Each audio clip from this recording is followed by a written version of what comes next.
Watson, The Ghosts of Culloden Moor, Book 18, written by L. Muir, narrated by Andrew McDermott and Jen McGurk. Chapter 1. Battlefield, Culloden Moor. It was a new moon. The night was black as pitch, and the air as still as the dead. Well, the usual dead. But on Culloden Moor, nothing lay as dormant as it seemed. Even the dust from long ago found a way to live again and again. All it needed was a wee dram of mystical Scottish rain to help things along. Sansoré, the young Muir witch, had come for another round of mischief. She summoned her white fire with a swish of her fingers, and the bright light danced among the jewels crusting the cuffs and hood of her ebony robe. If not for the flash of flame across the minuscule surfaces, the lass might have blended in with the inky night and appeared no more substantial than the warrior spirits waiting for her to call their names. 79 Highlanders had now become 63. There was no rhyme or reason to the order in which she called them.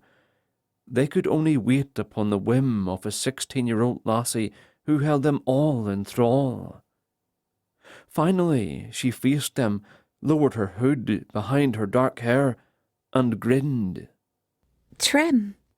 Tremayne Watson, the 71st spirit to rise after the Battle of Culloden, stepped eagerly across the black pathway to Sansoré. Keen he was for his own quest to begin, and impatient he was to win his meeting with Charles Edward Stuart.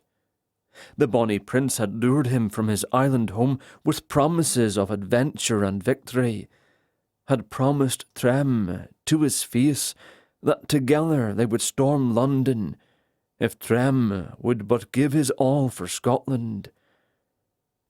Thousands of Highlanders, braver and wiser than he, had also misplaced their trust in the prince as a leader.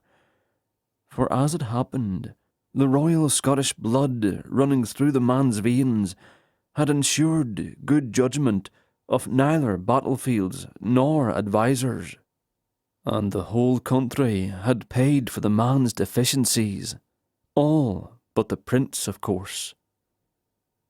Tremayne might have forgiven the man if he'd led the fight as he'd promised to do. If Charlie had fallen in battle, Culloden's 79 might not have risen to haunt the moor in the first place. But the prince's betrayal had left the ground too bitter to lie in. Soon, however, Tremayne expected to be serving up that bitterness to the prince like a cup of soured wine. He only hoped that once he'd forced the man to drink it down, Tremayne would be satisfied enough to move on to God's judgment, as the wee witch said he must. At the moment, he felt a mite pessimistic.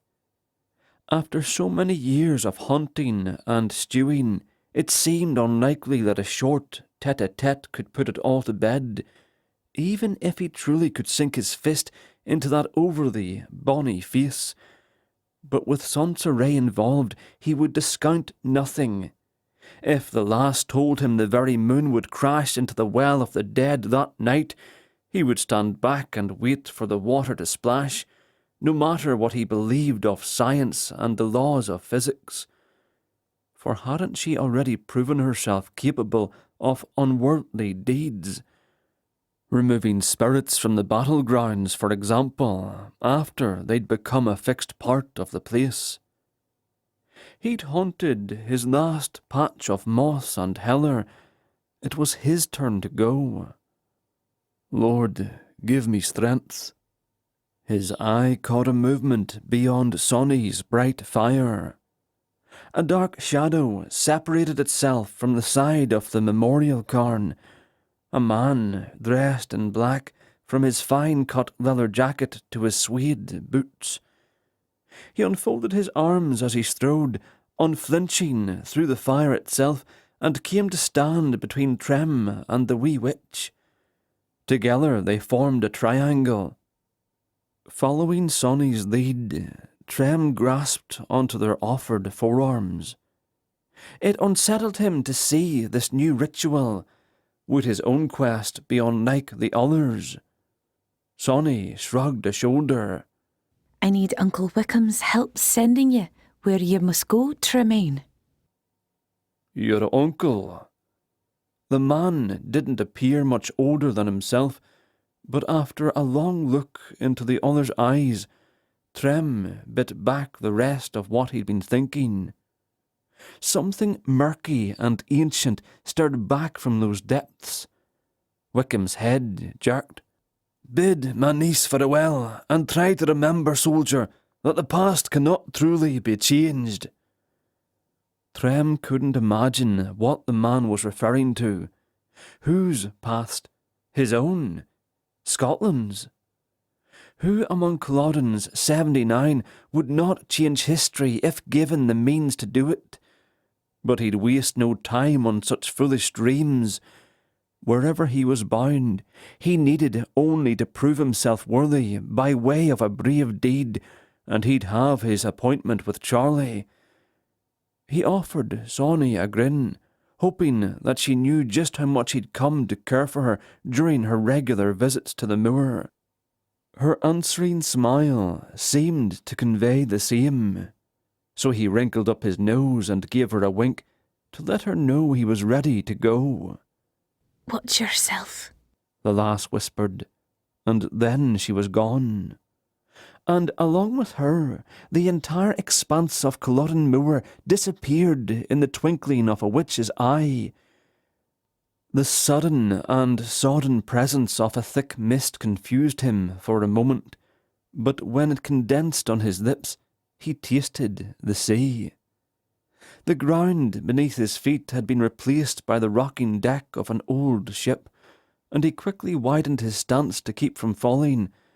For a lad who'd grown up beside the ocean, however, it took only a moment to get his sea legs. Fairly calm waters, it seemed, but which waters, and by the look of the ship, he couldn't still be in the 21st century. Standing on the port side, a high rail was within arm's length, so he set his hand upon it, just in case. The wood was new, the style as old as Adam. Where are you sending me, Sorcery, and when?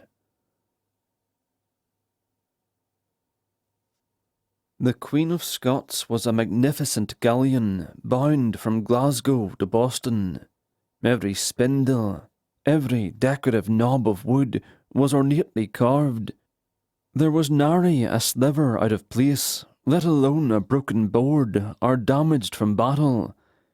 So Esme Forsyth reckoned the ship's captain had a talent for talking his way out of trouble, or kept expert carpenters on his crew to keep the vessel in good repair. On the starboard side of the ship, Esme sucked in fresh air as quickly as she could. Though she was grateful for a chance to be above deck, the hairs on the back of her neck and those on her arms stood out from her flesh as if warning of some danger. An overreaction to the thick fog, perhaps, but still, she wasn't one to ignore her senses. So far out to sea, the captain had assured them the chances of colliding with another ship were quite slim. He'd also promised they'd be sailing out the other side of the cloud in no time. His promises, however, were nearly an hour old, and still they were blind. Her instincts fairly screamed at her to run, but where could one flee when stranded on a ship? One more indrawn breath, and she could dawdle no more. It was past time she was back inside her little closet of a room, with the small rope loop slipped over a bent nail. It wasn't tight enough to keep the door closed completely, and she was certain she was watched now and then through the narrow gap, but at least no one would be able to sneak in when darkness descended without making enough fuss to wake her. If that ever happened, she had her grandfather's sharp blade to wield against any intruder. She turned from the rail, but paused to watch a thick bit of white smoke glide across the bow like a spectre. It moved through the rail and beyond, out over the waves like a ghost walking above the water. The sight sent a cold shiver up her spine. Though it was midsummer and the sea was relatively calm, the water looked ever so cold and menacing. She could only imagine what lurked just beneath the surface. Did something look up at her, watching her? Could that be the reason for her unease? She'd recently read a novel about a white whale that could have been the devil himself, ruling over and under the water, able to think and plot as well as a man. Were there such monsters hunting the sea lions, choosing their victims? Though she chuckled at her wild imaginings, she stepped back from the high rail in any case and bumped into someone in the doing. When she tried to turn to beg pardon, she was shoved rudely against her shoulder and pressed close to the rail. Before she could react, a strong arm struck the front of her shins, knocked her legs out from under her, and lifted them up behind her. She grappled for a hold on the chiselled wood, but it was thick from the fog. The world turned on its head as she did, and when she was upright again, she was falling into the very sea. The side of the ship had been high indeed to explain how impossibly long she fell. She had to bear down against the turn of her stomach. Then a quick breath was all she could catch before her feet broke the surface of the waves and pulled her down beneath them. Up, please, God, let me reach the surface. Blessedly, her body stopped falling through the darkness and began rising again, though slowly. She kicked her feet and with her hands forced the water down to her sides. Swim, swim. Terror spiked through her when she realised she'd stopped rising. Her skirts were now well and goodly soaked, and they pulled at her as if her hands reached up from the blackness below to collect her. That blackness that was home to unspeakable creatures. But she couldn't allow panic to overtake her mind. She had to fight. All she needed was air, and air wasn't far. Get to the air. She pulled up the hem of her skirt and shoved it into her belt, which gave her legs more freedom. But the act cost her a metre at least. There was no time to do more.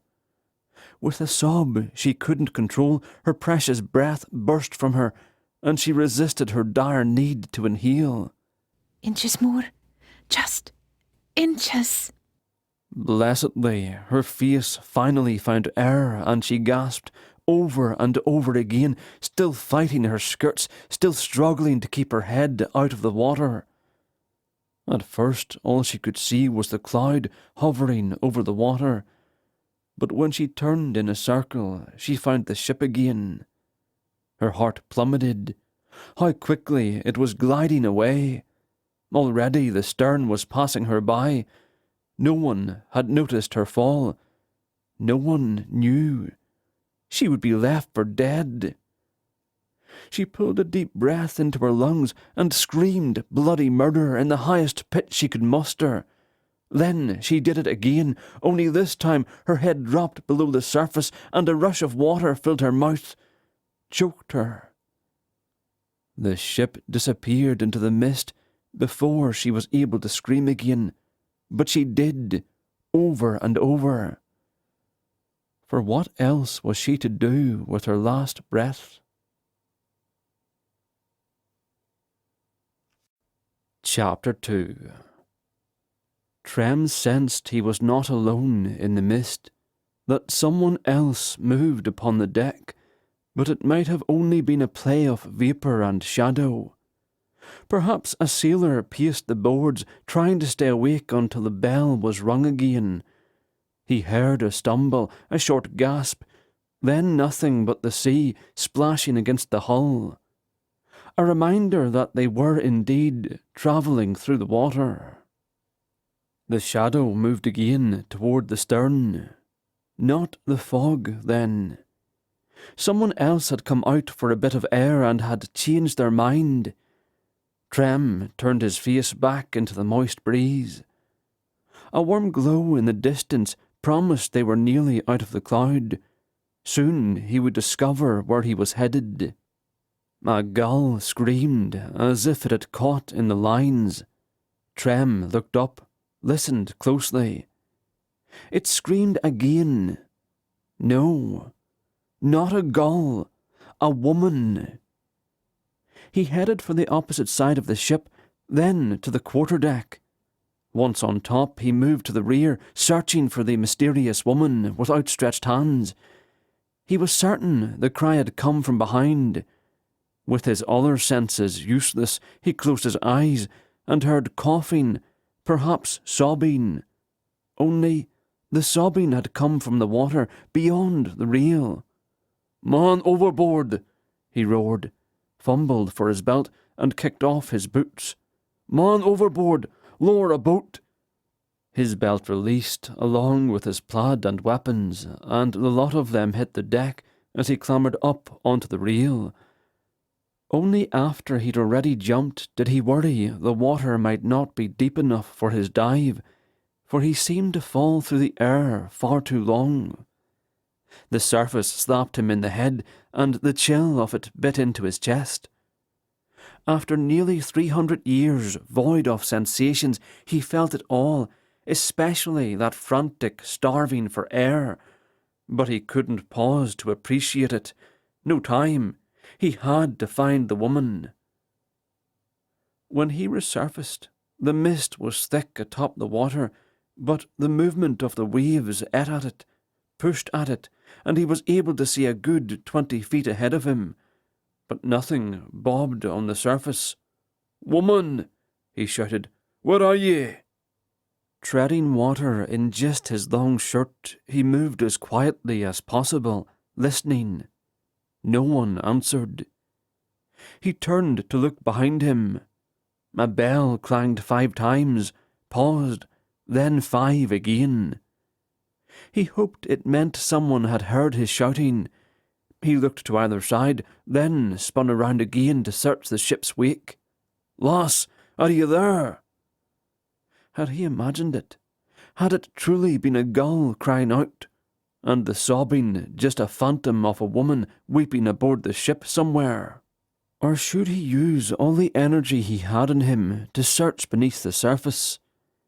He took a deep breath to do just that, but he hesitated. A splash in the distance, then coughing. "Lass, hold on, I'm coming."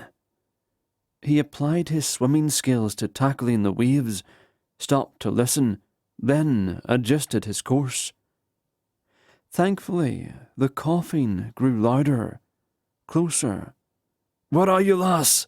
"I'm here." She choked again, close by. But the water could do strange things with voices, so he turned his head this way and that, adjusted again, and swam for his life. Afraid he would pass her by, he stopped and listened yet again, but there was nothing. Spurred on by panic, he dove under the water like a veritable mermaid. The salt water stung his eyes, but he refused to close them. "A shadow! God, give me anything!"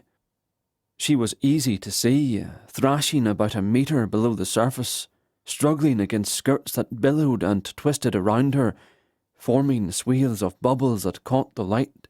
He kicked and pushed the water out of his way, getting close just as she began sinking farther toward the darkness. He wrapped his hand firmly around her forearm and pulled.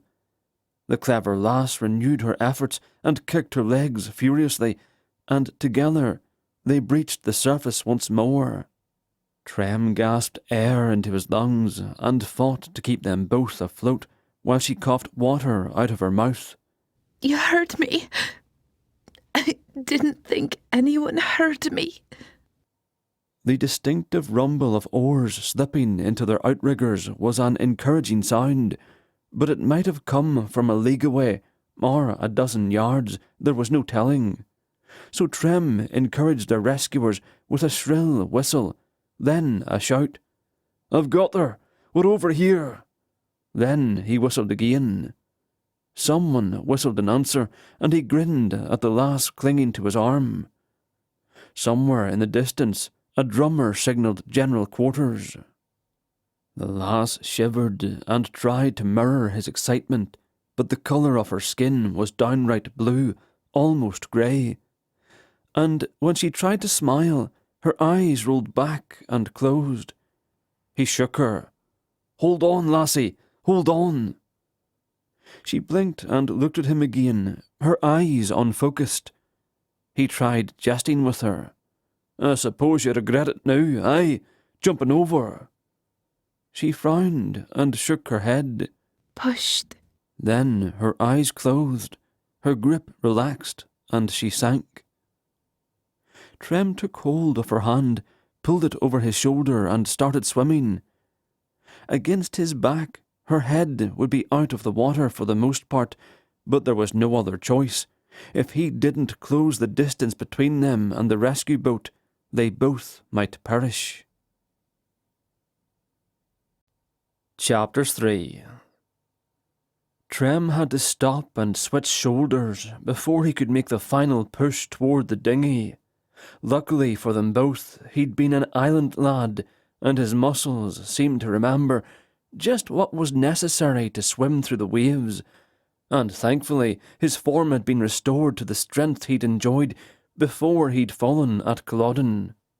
He just didn't know who he should thank for it, God or witch.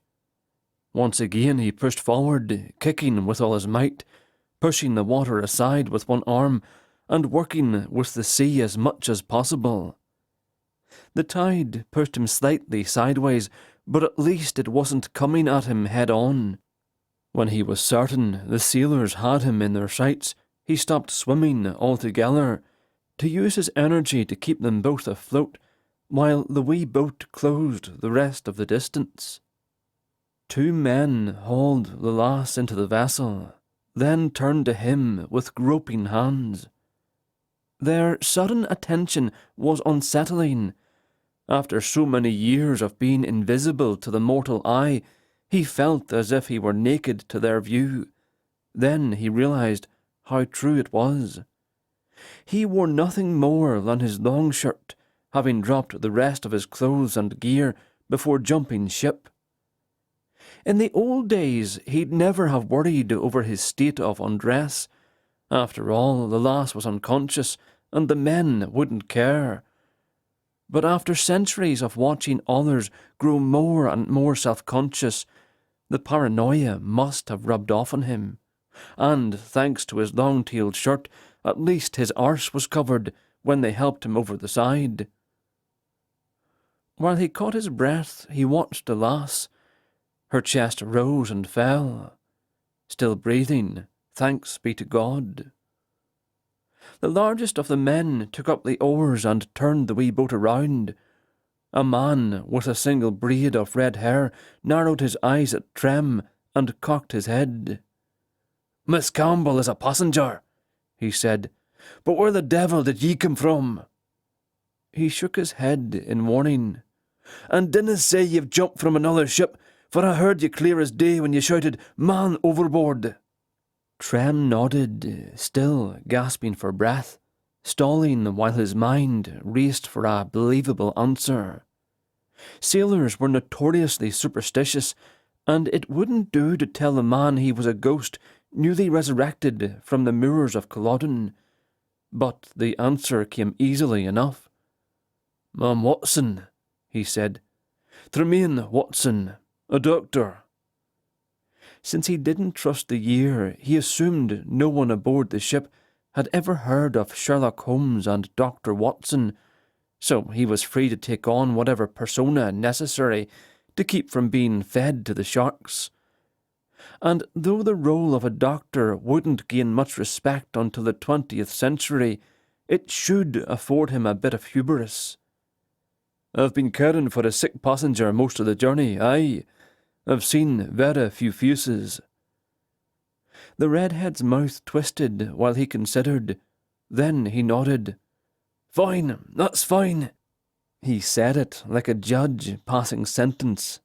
For now the man would take his word, but he'd be watching. Trem was certain. He set about trying to look the part of a doctor. Judging from the authenticity of the ship he'd jumped from, it had to be the 18th century or earlier, so he assumed the sailors could be fooled by a few things he'd learned from cinema, and by simply watching mankind advance across the moors along with the rising and setting of the sun, changing, learning, progressing. It couldn't hurt to play the part of Dr. Watson, sidekick to the notorious Sherlock Holmes. In fact, if he hoped to help the woman lying at his feet in the bottom of the boat, he might need to do a bit of sleuthing, more like the fictional Sherlock than the good doctor. Unfortunately, he was neither, and the lass was in dire need of a 21st century hospital. What if she never awoke? If there were a doctor on board the ship, would they know how to help her, or would they bleed her? I hated Campbell or not, just the thought of an ill-educated doctor or pirate surgeon getting his hands on her sent Trem into action. He bent down and lifted her into his arms, prepared to defend her from any mistreatment. It might take a bit of bravado, but he wouldn't allow anyone to examine her, let alone diagnose her. If I were a real doctor, what would I do? He lifted her by the arms and then tucked his shoulder into her middle and bounced her higher. Her head and shoulders hung down his back, and she coughed. The big man stopped rowing and used his oars to steady the boat. "What are you thinking, man?" The other man reached for the lass's hips, then thought better of it. "Water in her lungs put her in danger of pneumonia. I need her to expel as much as she is able, aye." The other two nodded. He gave her a quick, firm squeeze, and was pleased when she caught up more water in spite of her unconscious state. And though he worried he might make her sore, he repeated the manoeuvre until she had nothing more to give. Then he lowered her onto his lap and held her there while they made their tedious journey back to the ship. Every now and again the redhead would shout, and the ship's bell would clang in response, keeping them on course. Her expression was peaceful, almost childlike. Her dark blonde brows were a smooth line, interrupted by a tiny peak in the centre. Her cheeks seemed a bit hollow, her eyes shadowed, but that might have been due to the near drowning. A pretty lass, but even more bonny when her eyes were open. "Please, lass, open your eyes." The massive bulk of a galleon emerged from the mist, and the relief of their rescue was suddenly gone. For there, in the shadows above them, waited a would-be killer. "Pushed," she'd said, obviously explaining how she'd gone overboard. And if she had been pushed, the question was, did she know the person who'd done the pushing? She would obviously need Trem's protection while unconscious to keep the villain from finishing her off. But would he be allowed to remain at her side?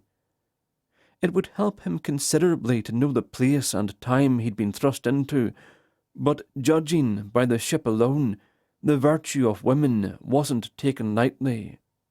So he would have to insist that, as a doctor, he must simply be trusted. For the lass's sake, he hoped she would recover quickly, but what if she didn't? What if she never woke? It wasn't unusual for drowning victims to never wake again, but he consoled himself with the fact she had roused enough to speak.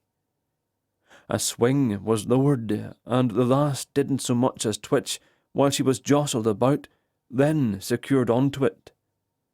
Trem climbed a rope and remained within reach of her as a precaution. Once they were both helped over the side, a pair of women hurried forward to help remove her from the swing, which he allowed only because he was able to watch their every movement. A sailor produced a stretcher of sorts and laid it on the deck, Then, with Trem at her shoulders and the other man at her feet, they moved the lifeless lass onto it. While a number of ladies gave up their shawls to cover her dripping body and make a pillow for her head, Trem had a good look at the souls aboard. Any one of them could be the culprit. A jealous woman, a rebuffed suitor, a sailor guilty of taking liberties with a helpless, companionless passenger, a thief. Or was it a twisted and habitual killer, unable to help himself when he'd found the lass alone on deck, with a mist that would conceal his devilry? Trem suppressed any sign of the excitement he felt for the opportunity to solve a true mystery. But he was immediately contrite when his gaze fell again to the lass at his feet. He yearned to see those eyes open and fall upon him again. He'd give up the game in a trice if only he could take back what had befallen her. Poor thing, so relieved when he'd come for her, so terrified she'd been left behind. Trem had known horrors of his own, both living and in spirit form, and now he had an inkling of how Sauntray must have felt when she'd come to him and his comrades only weeks ago, wishing she could undo the wrongs done to them. The warning from Wickham repeated in his ears. Try to remember, the past cannot truly be changed. Little had he expected to find his quest in the actual past. Couldn't be changed? Perhaps not, but remedied, surely. Chapter 4. The ship's captain, William Titus, was surprised when he discovered for whom he'd been forced to stop his ship. His impatient scowl was immediately replaced with relief, then worry. "Miss Campbell!" He looked at Trem. "Did she jump?" Trem shook his head. "She was pushed." The scowl returned. Titus ordered everyone to go about their business, but the onlookers didn't go far, and no pretence was made to ignore their conversation. Finally, the captain gave up trying to intimidate them. "Did you see who pushed her?" "No, she only told me she was pushed, then lost consciousness. And until she can name her attacker, I must insist that no one else be allowed near her. I've no doubt they'll try again, aye, and probably soon, before she can wake and accuse them." The captain waved a young laddie to him. "Take my personal things out of my cabin and move them to the quartermaster's." To Trem he said, "She may recover in my quarters, but pray, sir, who are you? You cannot be a husband, so why should I allow you to guard over her? For all I know, you pushed her, then fell in after. Perhaps there was a struggle." He glanced pointedly at Trem's exposed knees, just as one of the crew members came forward, with Trem's plaid and weapons filling his arms, and his boot strings hanging from his fingers. The round silver handle of his dirk winked brightly from the pile. Trem nodded to the lot of it. "Those are mine. McKilt would have dragged me straight to Davy Jones' locker, so I left it on the deck." Titus nodded. "That explains your bare knees, but what makes you think I'll leave you alone with the woman? She is en route to meet her bridegroom, sir, and I doubt she, or her future husband, would thank me for leaving her alone with another man, regardless of all her dangers." A tall, well-polished young man shouldered his way through the tightly packed crowd and hurried forward. He knelt on the wet planks and plucked up the sleeping lass's hand. "Mary! Oh, Mary!" He glowered at Trem. His attention dropped to his bare knees, then back to his face. "Just who are you, sir?" The captain gave an impatient roll of his eyes. "The man saved Miss Campbell's life, Mr. Mowbray. Someone pushed her overboard, and he went in after her." The fellow seemed unimpressed. "Then he has my thanks. so long as he wasn't the one to push her in. Trem narrowed his eyes at the slight, but let it pass. For a long moment the two of them stared at one another, assessing. He had some idea of what Mr. Mowbray thought of him, considering his state of undress, but he didn't much care, so long as the man didn't get in his way. He turned to the captain. "Since the lass is en route to her future husband, I assume Mr. Mowbray has no claim to her." "We are friends," the fellow said, as if it were all the licence he needed to pat the lass's hand and continue patting, a medieval version of CPR. Trem ignored him. "Ye asked what I should be allowed to guard over her personally." He extracted his dirk from the bundled plaid, then turned the blade back and forth while he spoke. "I'll give you 2 reasons, Captain. First of all, I'm a doctor. Tremayne Watson, at your service. And Miss Campbell needs doctoring much more than she needs some lady in waiting safeguarding her virtue, aye. And secondly, I've plucked her out of the sea, and I vow I will not leave her side when someone on board your ship is determined to toss her back into it." He twirled the handle, and the spinning blade drew all the attention to it. "As a doctor, of course, I'd hate to have to open someone's gullet, when I'll be duty-bound to sew it shut again." The captain's eyes narrowed. "I remember no doctor listed among my passengers, sir." The redhead stomped up beside Trem and stuck out his chest. "Begging your pardon, Captain, the doc here has been tending to a sick passenger. We've none of us seen much of him." A slight tap on the man's boot against Trem's was no doubt a warning he'd be expecting some sort of reward for helping a fellow Scot. "That's right," Trem said. "I hadn't planned to make the journey, but I was too busy when my patient to realise you'd left the harbour. I intend to pay for my passage, of course."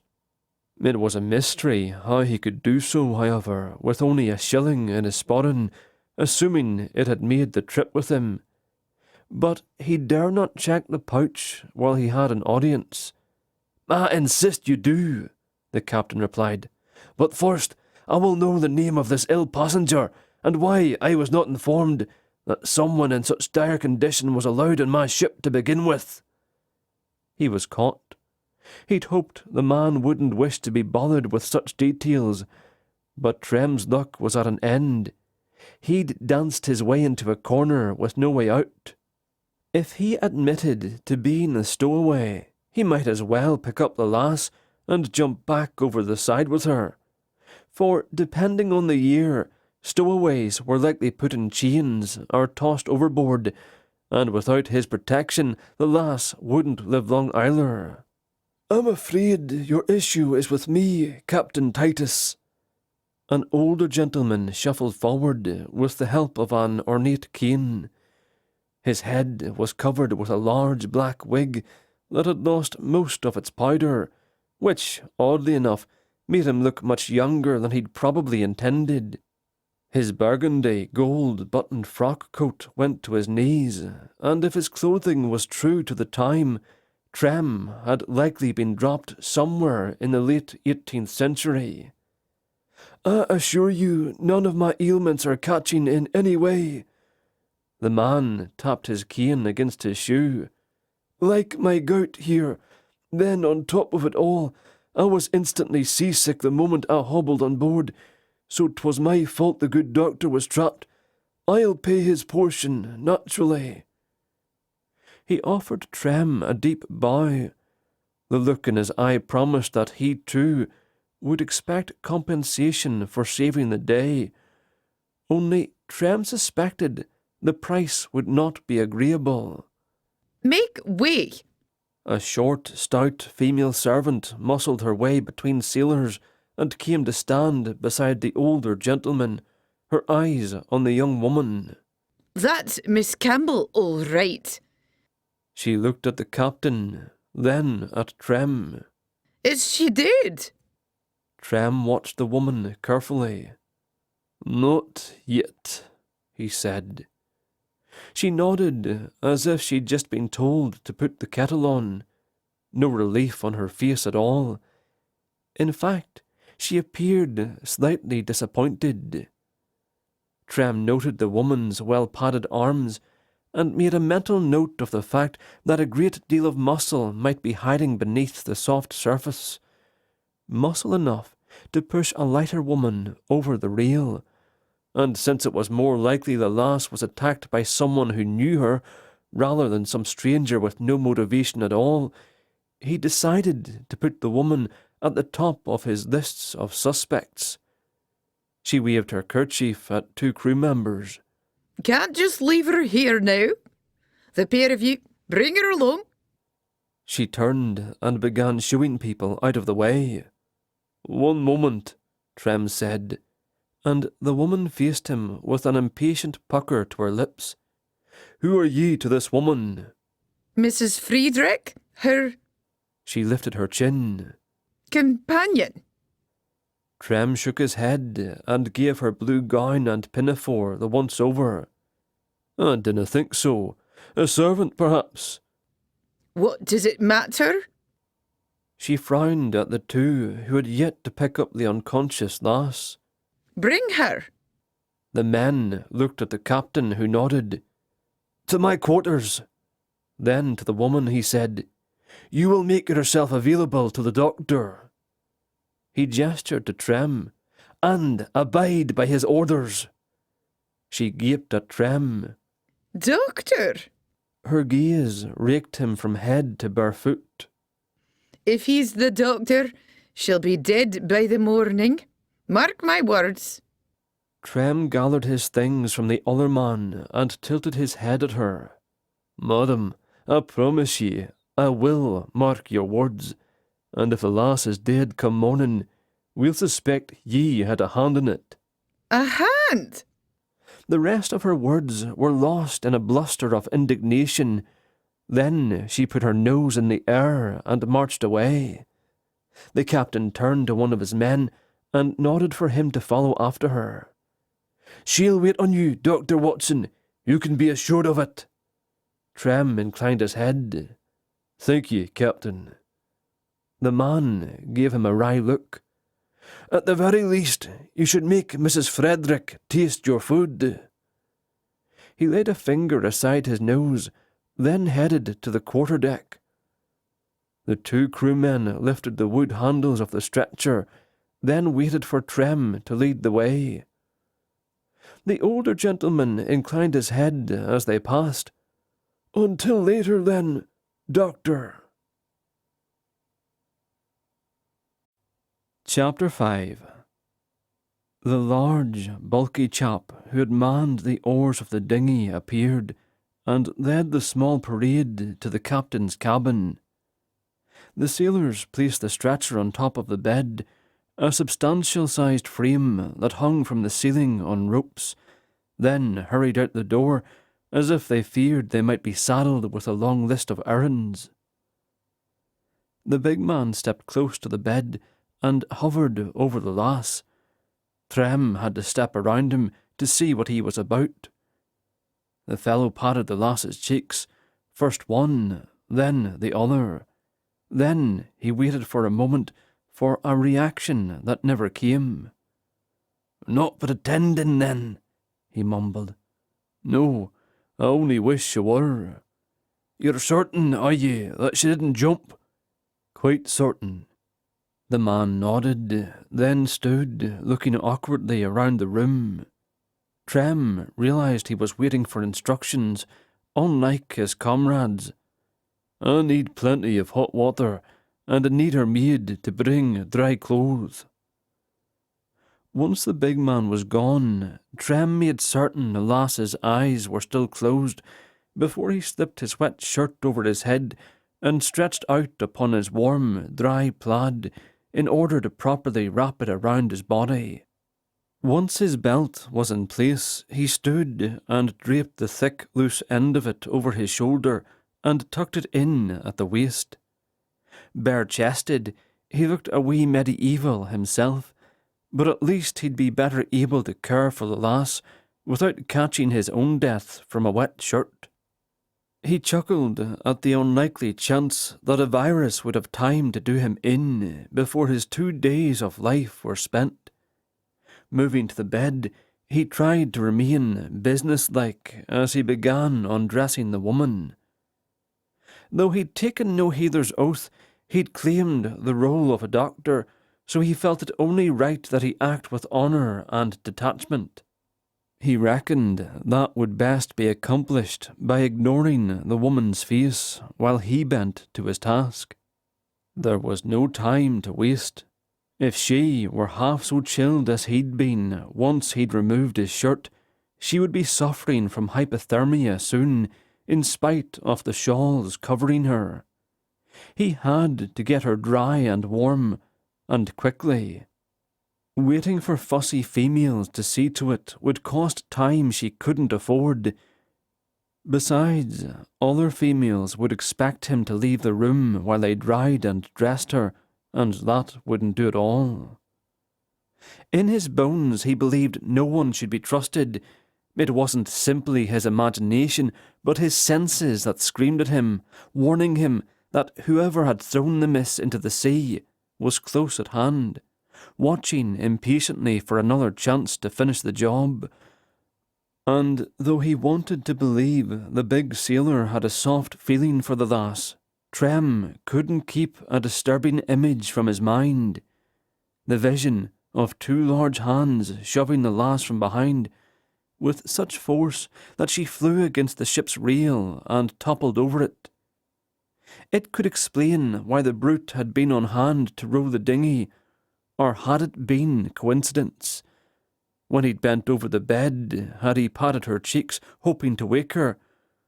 Or had he hoped to cover her nose and mouth for a moment, without Trem realizing what he was about? No matter how Trem's stomach rebelled against the idea, his head went ahead, and added the gentle, concerned giant to the list of suspects. Before anyone had a chance to interrupt his task, Trem had stripped the wet clothing and shawls away, manoeuvred the stretcher out from beneath her, and gotten the woman tucked between clean blankets. He was tempted to lie down beside the lass and help warm her with his own heat. A pity to waste the warmth in his limbs after being without it for so long, but no one in the 18th century would believe his reasoning for doing so. Doctor or no, they'd chase him from the cabin and toss him to the fish. But he could at least rub her hands and feet to encourage her own circulation. 2 new crewmen delivered 4 buckets of steaming water. Their round-eyed glances at the captain's bed were nothing more than curious.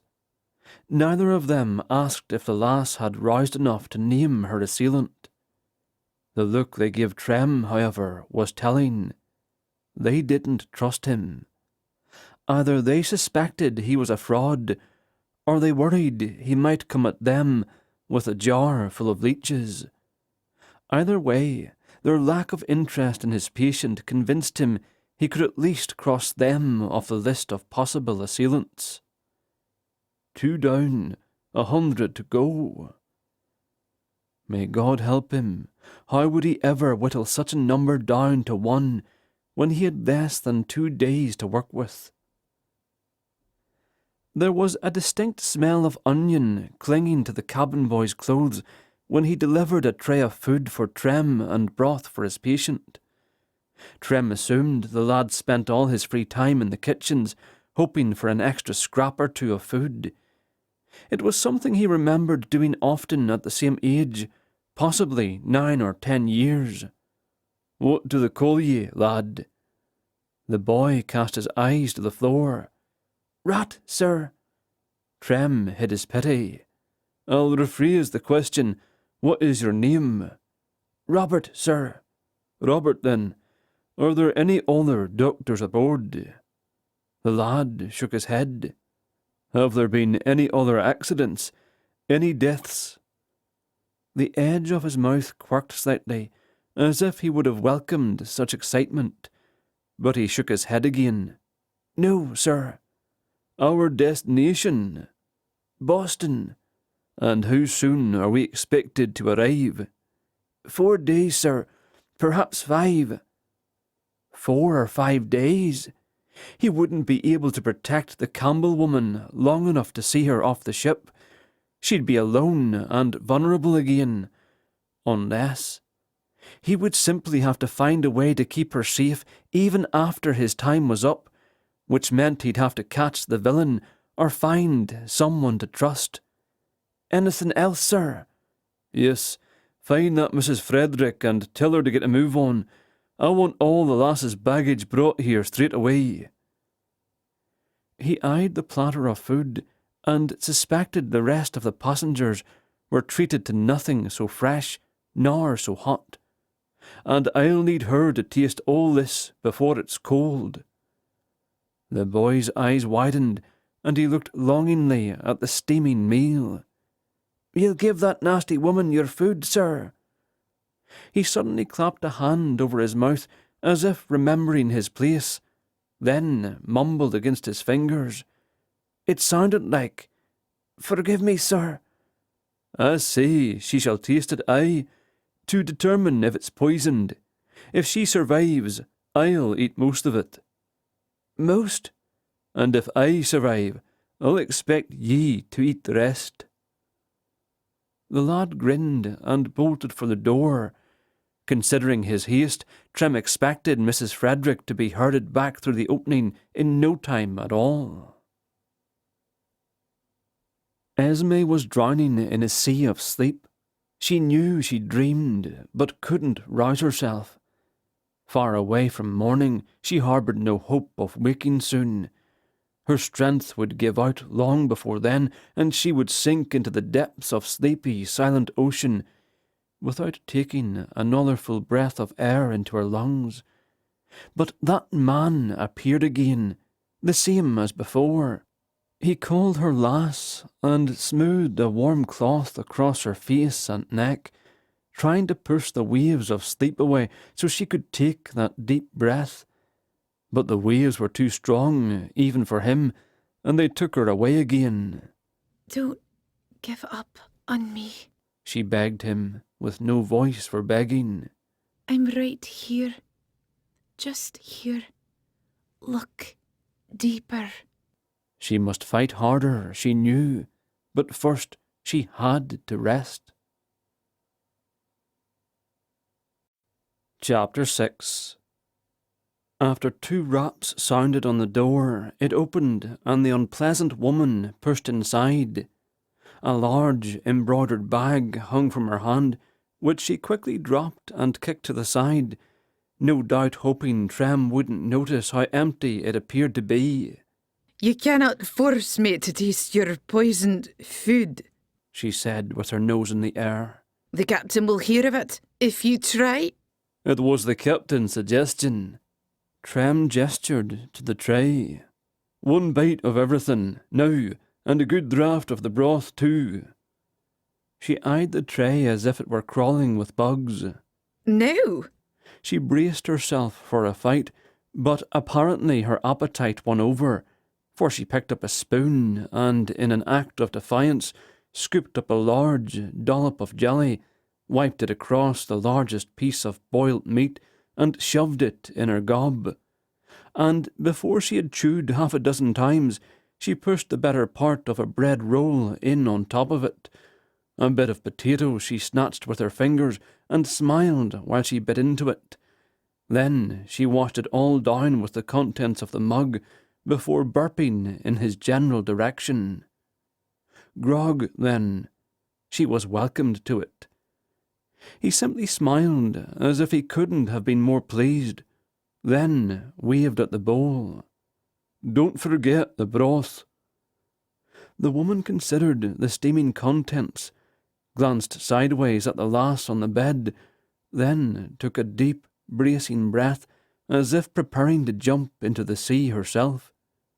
Do it, he said quietly, with as much menace as he could muster.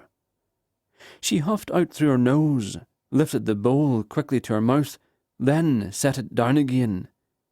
He folded his arms, sat back against the edge of the large table that was bolted to the floor, and insisted she try again.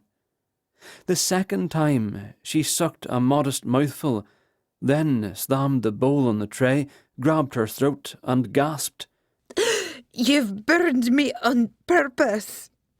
At hearing she hadn't actually been poisoned, his relief came out in the form of laughter. Red-faced, she turned toward the door. "One moment," he said, then stared at her. After a long, silent standoff, she became unnerved. "Well, what is it?" He shrugged.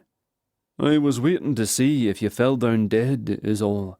But since you've survived, I'm not finished with you."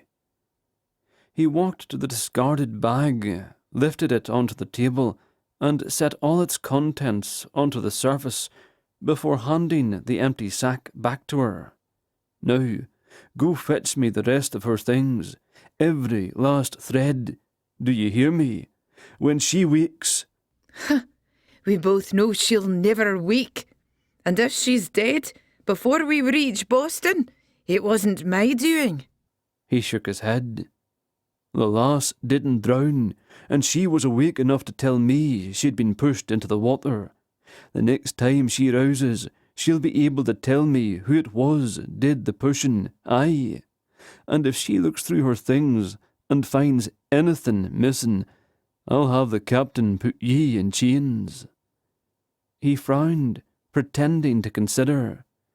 "Since he has all authority while we're at sea, I wonder if he'll consider chopping off the hands of a thief.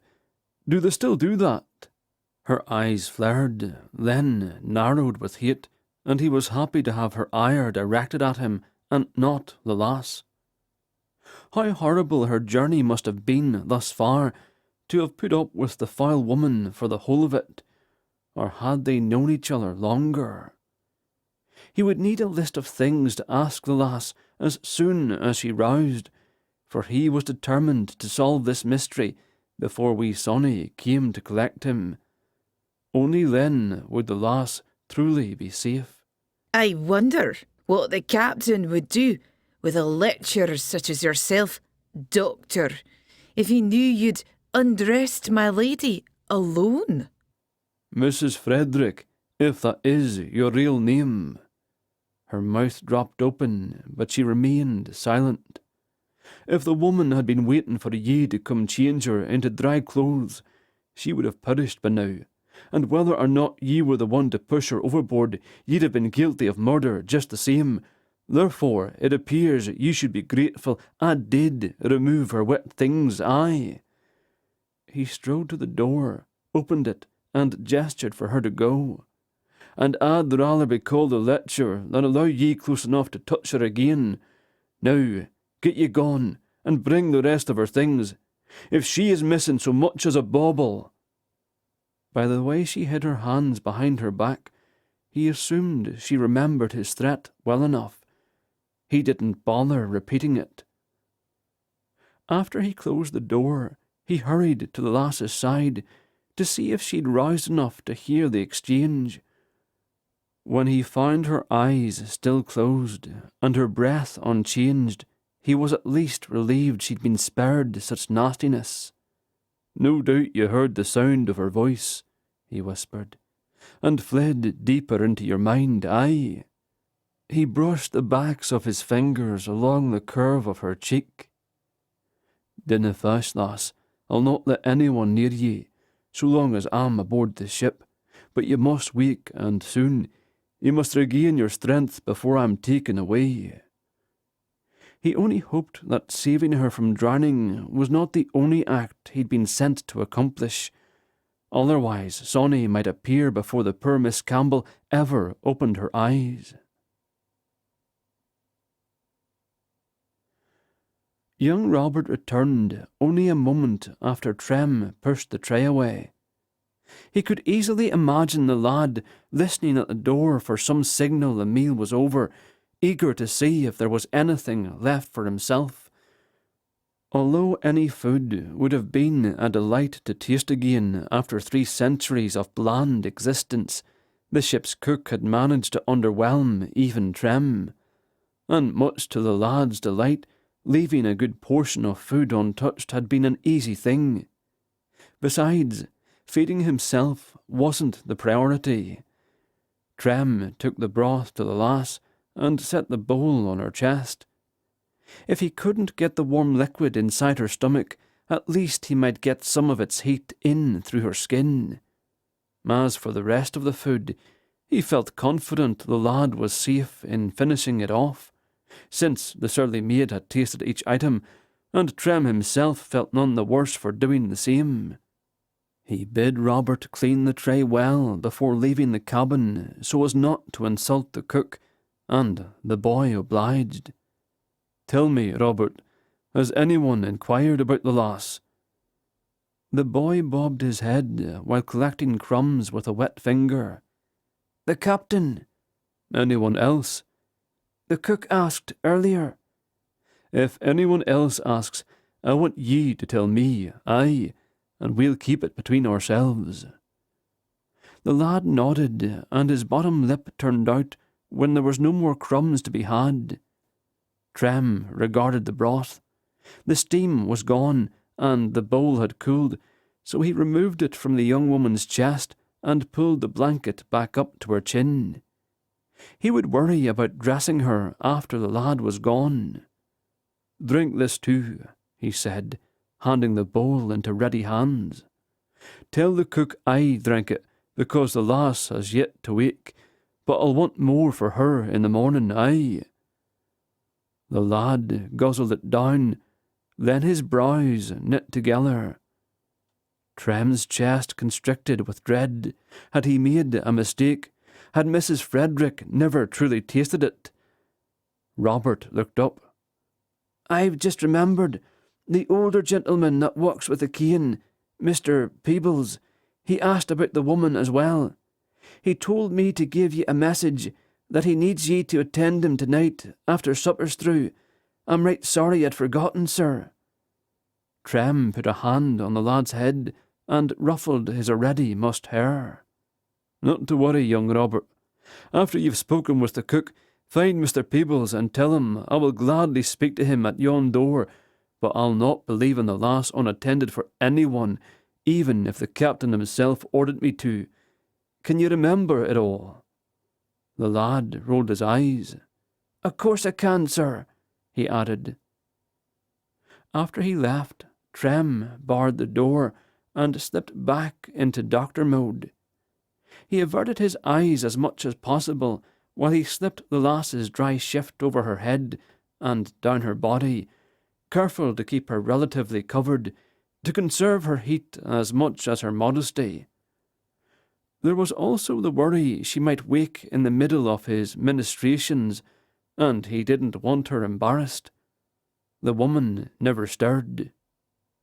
Trem was pleased to see a blush to her skin, and her breathing seemed deeper than he remembered. The one thought that gave him hope was that surely Saint-Cyr wouldn't have sent him to pull her from the drink if she was going to die in any case. Of course, he had no idea how the wee witch would have known about the lass falling into the water in the 18th century, or how she managed to spirit Trem back through time to place him on that ship, and all just in time to save the woman. But he was beginning to think Sonny and her witchly powers deserved much more respect than he ever imagined, even after he'd seen the ghost of Lachlan MacLean disappear from Culloden Moor just after summer solstice, and then 15 more whisked away, never to return again. Trem no longer questioned the young witch's ability to grant a boon to whomever among them could prove himself worthy, and if she promised he could meet bonny Prince Charlie face to face to vent his spleen, he believed her. But he was beginning to wonder if that meeting was the only boon he truly wished for. Chapter 7. Esme felt the pull of the stranger's voice, luring her back to the surface, lifting her through the watery depths as if he'd caught her in a net. His voice promised warmth, and suddenly she felt a burning in her chest. She yearned to wrap her arms about it, curl her body around it, but her limbs were far too heavy to move. All she could do was hope that the teller of his voice would hold. Then the burning was gone. Wisps of air blew against her hair, arms, legs. Her weight shifted onto her side for a moment, then to her back. If she opened her eyes, would the salty sea burn them again? She had to try. The orange-red glow behind her eyelids turned to a slit of yellow candlelight. She was awake. She was alive, and she could breathe true air. Movement caught her attention. A shirtless man hung laundry across a rope. He wore a kilt. A Scotsman. Was she home again? But no. The room shifted beneath her. Still on the ship, then, but somewhere new. She swallowed and tasted the sea in her mouth. Water. She needed water. The Scot turned and hurried to her. Had she spoken? "Aye, lass, I've water for ye." He lifted her head with one hand and used the other to press a cup to her lips. Metal, cool water, more. Easy now. Easy now. Hold on, lassie, hold on. He was the same man who saved her. She should thank him. No need to speak, lass, plenty of time later, but I'm happy to see those eyes open again. He grinned at her. Light brown hair, darker whiskers on his cheeks, a crooked nose, bright blue eyes. Darkness spread from the walls into the room, and finally ate up the vision. Perhaps she'd only dreamed him. If Trem didn't worry, the movement might attract attention.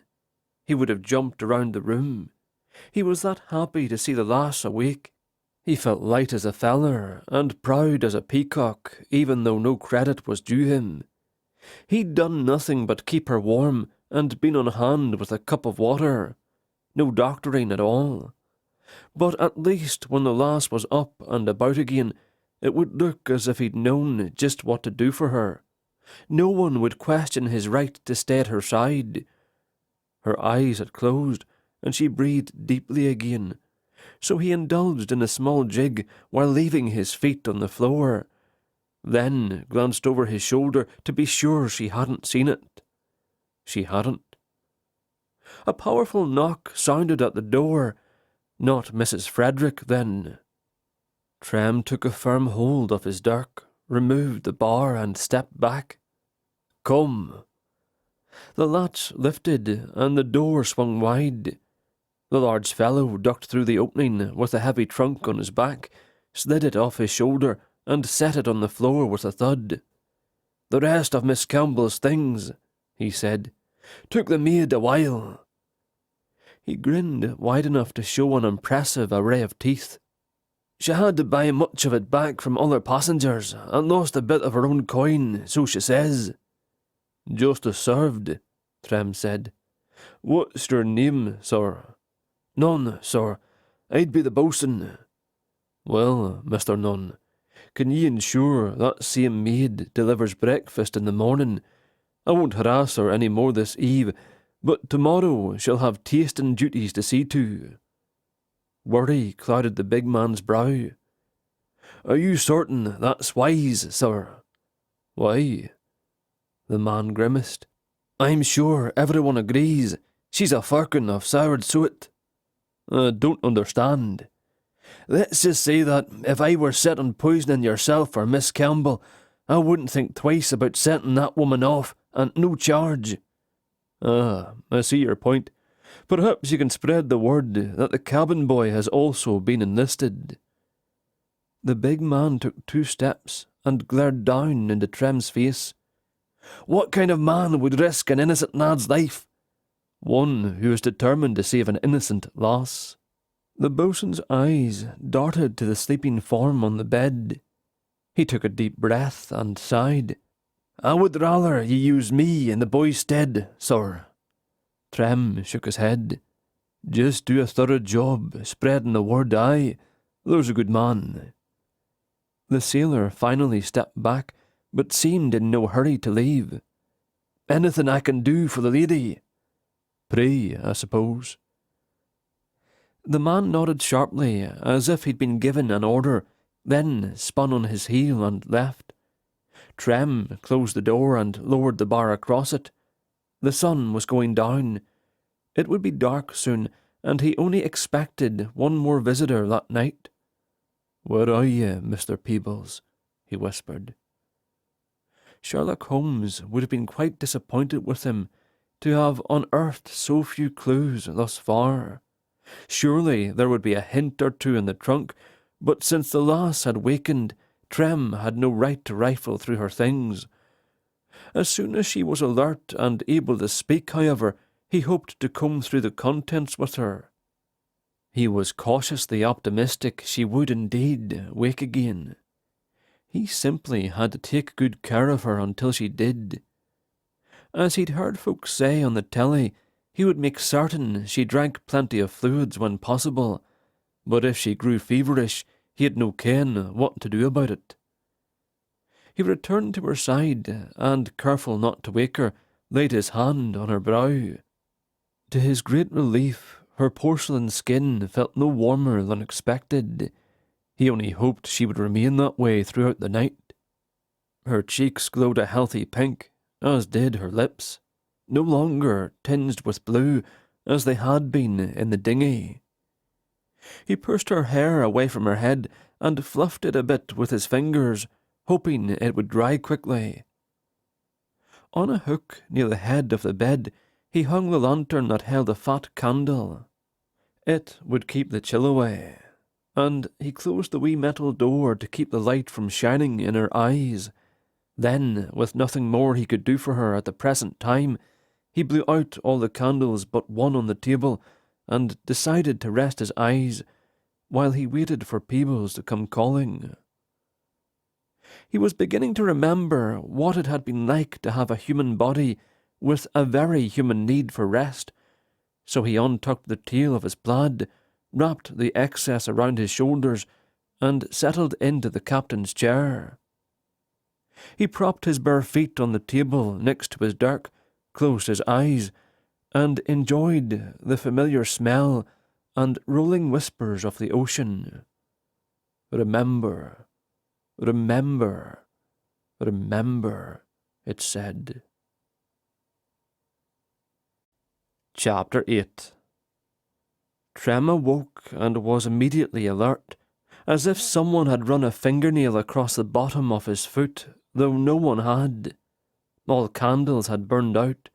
The cabin was dark as pitch, the floor bucked up and down to remind him he was still aboard the galleon. Off to his left, the lass slept in an inky silence. He reached for the dirk and was relieved to find it where he'd left it. Silently, he got to his feet, prepared for whatever might come. If Trem had still been a spirit on the moors of Culloden, he would have assumed he'd been roused by a wish, a prayer, a sentiment spoken for him specifically. It was a more common occurrence in the early years after the battle. When such things happened, the spirit would rise and come to stand before the mortal, bound together by that sentiment, if only for the span of a heartbeat or two. Then the spirit would be free to wander away at will. It had happened to Trem thrice. The first 2 times he'd been wakened by his own sister. The first nearly 5 years after the slaughter. She'd come to offer a prayer and a torrent of tears. 2 decades after that, she came again to say she'd be joining him soon in heaven. And for a moment, he'd been able to wrap his arms around her and feel again the bond they'd shared as children. He still wondered if she'd sensed something, for she'd seemed much more at peace when she'd left the battlefield that day. A short while later, it was his sister's daughter, his own niece, who had brought a sprig of flowers and a kind word. Other clansmen had come, searching, reverencing, but none who had called him by name until Sansaray. Now, after the passage of so much time, it sent shivers up his spine to be wakened again with no reason. Just awake, but startlingly so. The hairs on his arms stood painfully on end. He inched his way to the bed and knew, even in the darkness, the lass was awake. But blessedly she held her tongue. Perhaps she sensed danger as well. The moonless night gave no reference for the windows, no backdrop for shadows. The candle in the lantern had been spent, so whoever was in the room with them had no better visibility than Trem. Unless they were familiar with the layout, they wouldn't know exactly where to find the woman. Pressing a hand over her mouth would only startle her, so he reached down and patted her arm, located her head, and gently pressed a finger across her lips. She nodded beneath his touch, the clever lass. A foot shuffled to the left of the bed. Trem gripped the dirk tighter and hurried to place himself between the sound and the bed. A thud, a grunt, and something clattered to the floor. With no vision to help him, he simply swiped the knife through the air, willing to attack first and ask questions afterward. The blade dragged across something, then was free again. The hiss of air being sucked through teeth was followed by quick footsteps, but he wouldn't leave the lass's side to pursue the villain. The door suddenly opened, but there was still no light, only shades from his imagination. The fleeing figure blended with it all, making it impossible to guess its size. Man, woman, boy, there was simply no telling. The door bounced gently against the wall and swung closed again, but two things were clear. Whoever had tried to kill the lass was desperate to see her dead, and they weren't afraid of Tremayne Watson in the least. With his empty hand, Trem reached behind him and patted the lass's foot, hoping the action would reassure her. Thankfully, she followed his lead and said nothing. After all, they didn't know how many others might still be in the room. If someone hoped to lure him away from her by sending a man running from the cabin, they'd be mistaken.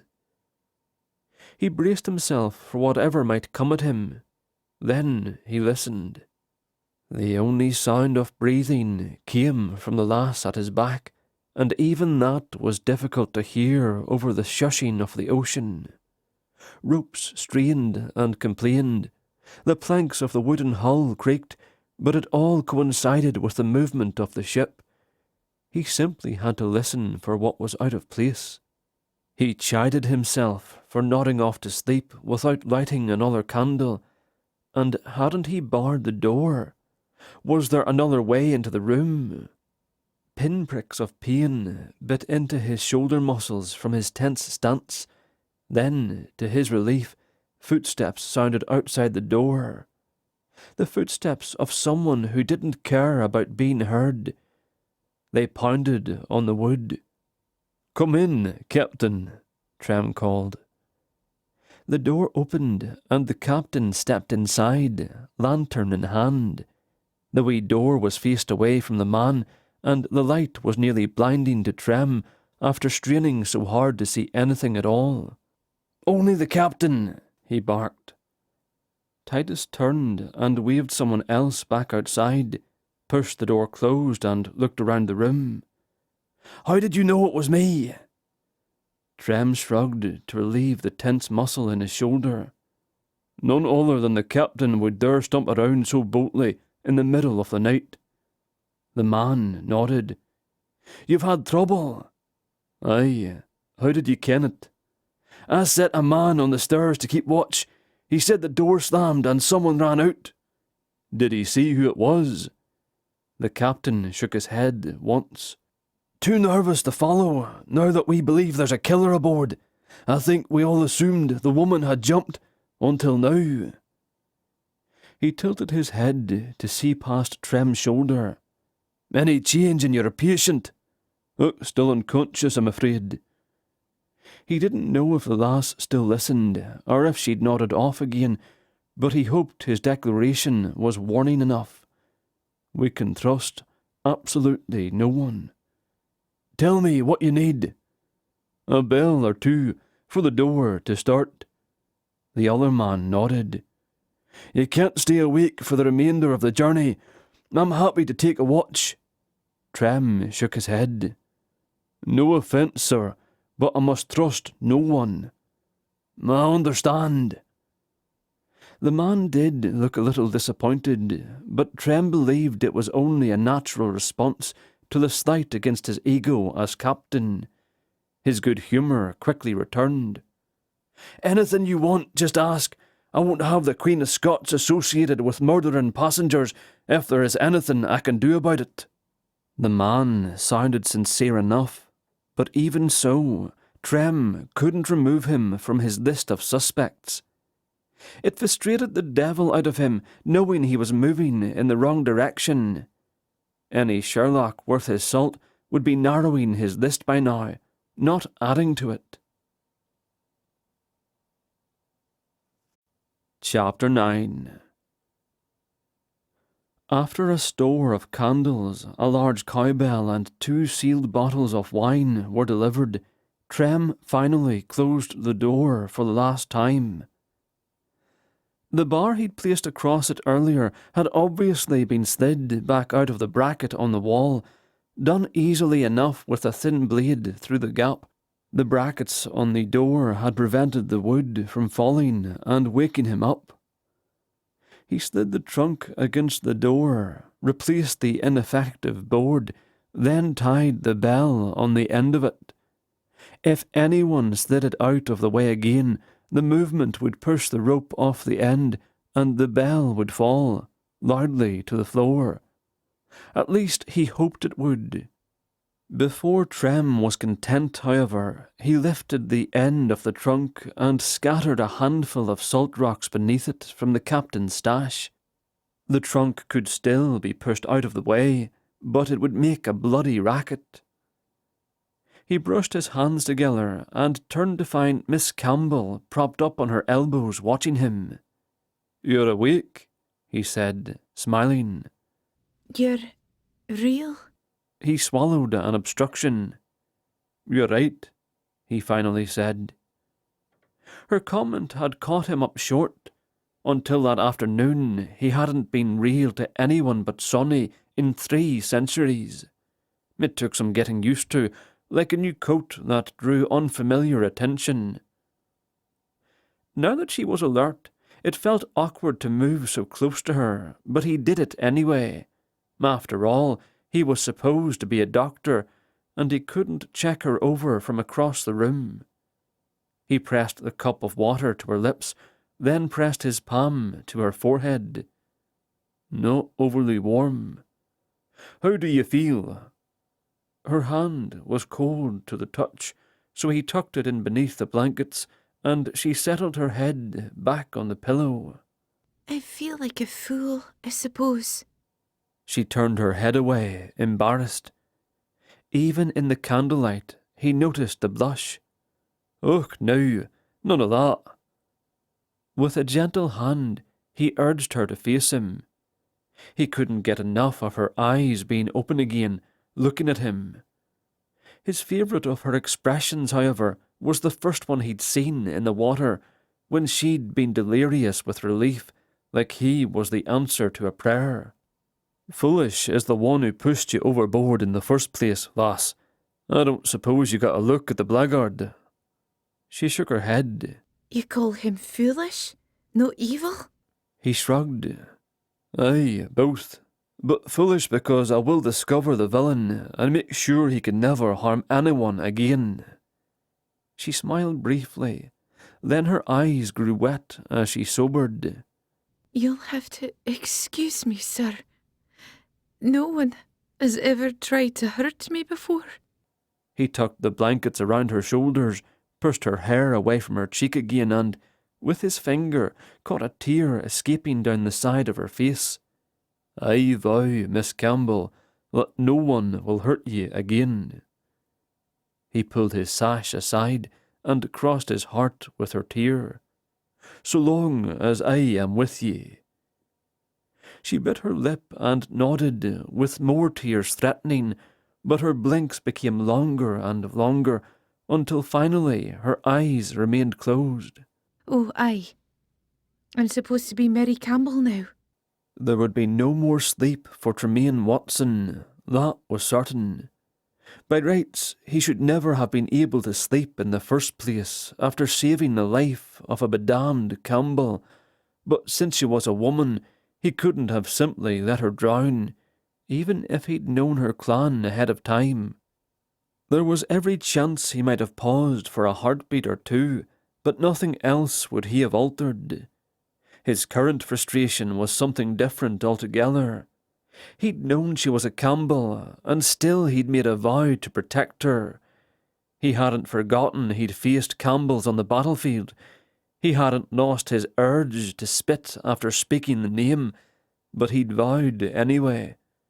A grand gesture, to be sure, and now he feared Sonsray would be calling him back before he identified the villain. If so, the next time the lass woke, she'd be alone again at the mercy of her attacker, as good as dead. Please, Sonny, leave me be, he whispered to the ceiling. What good is the vow if I'm nae allowed to see it through, aye? No answer came. The sloshing of the sea never changed its cadence. No feet shuffled on the quarter-deck above him, and the floor remained solid below his still bare feet. Another full minute passed with him holding his hands out to the side for balance, in case he was snatched away.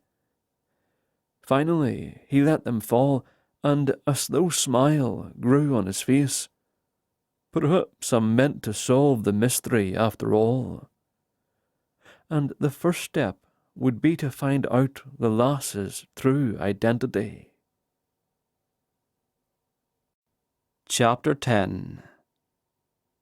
Esme woke to the piercing rays of the sun leaking around the window shutters. The pallet beneath her swung forward and back, and she was grateful her stomach was empty for the moment. She lifted up onto her elbows and surveyed the room she'd only seen by candlelight the night before. The captain's quarters they must be, she thought, considering the bright brass fixtures and carved wood details on both pillars and ceiling. The intricate carving that framed the black leather chair gave it the look of a kingly throne. A pirate king, perhaps, once upon a time. Or perhaps the transport of passengers from one continent to the other was lucrative enough for such a lifestyle. She'd overheard Mr. Peebles speculating just such a thing after dining with the captain a few weeks into their journey. Now she realised he hadn't been exaggerating. She felt even more a fraud to have the chamber to herself, if only for the moment. If she remembered right, the captain had come to the door in the night, but had left again. In fact, he'd left her alone with a stranger, and her an unmarried woman. What had he been thinking? Rescuer or not, the Scot was still unknown to her, and she feared her reputation among the crew and passengers would be destroyed. But she couldn't very well complain. After all, he'd vowed to protect her, and wasn't her life more important than her reputation? She sighed and winced at the soreness of her throat and chest. It reminded her just how close she'd come to being left to drown, and a shiver rattled through her bones. Although she still feared for her life, she couldn't help but revel in the knowledge that she had survived to live another day, thanks to the brave Scot who had not only saved her, but had vowed to protect her. She was truly blessed, and believed her father was looking down on her from heaven, helping her out of the mess he'd left her in.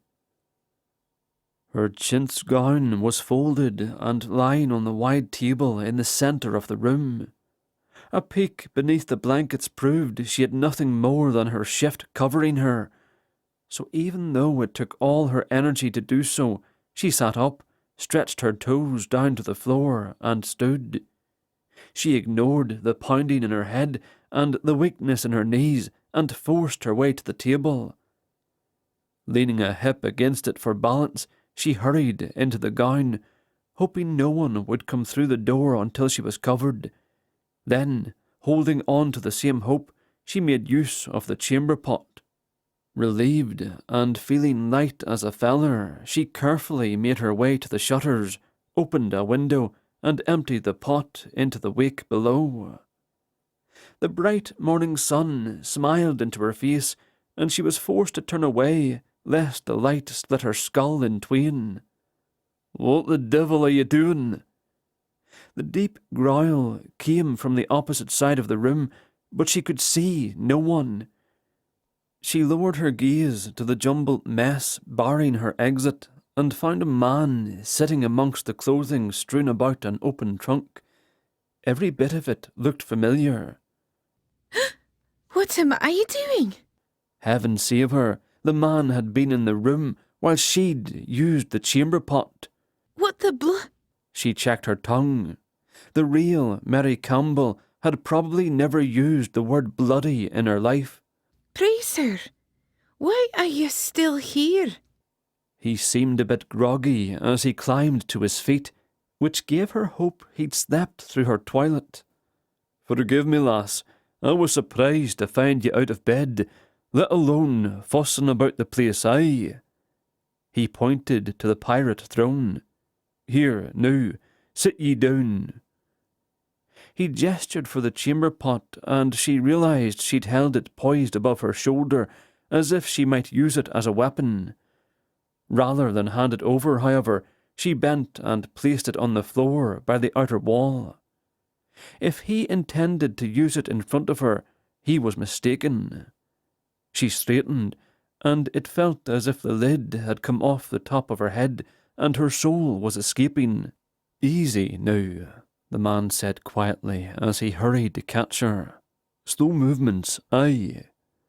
With his strong hands beneath her arms, and his warm body much too close to her own, he escorted her to the large chair and helped her ease into it. The seat was so deep, her knees kept her from reaching the back of the chair.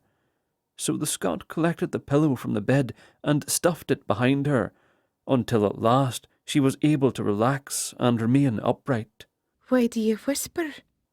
He shook his head, chiding her for speaking too loudly, she reckoned. "I think you'll be safer for the time being, if those who would harm ye believe you may never wake." Who are you? She whispered, as much to spur her aching head as to play his game. "Tremayne Watson, doctor. My friends used to call me Trem." She laughed quietly.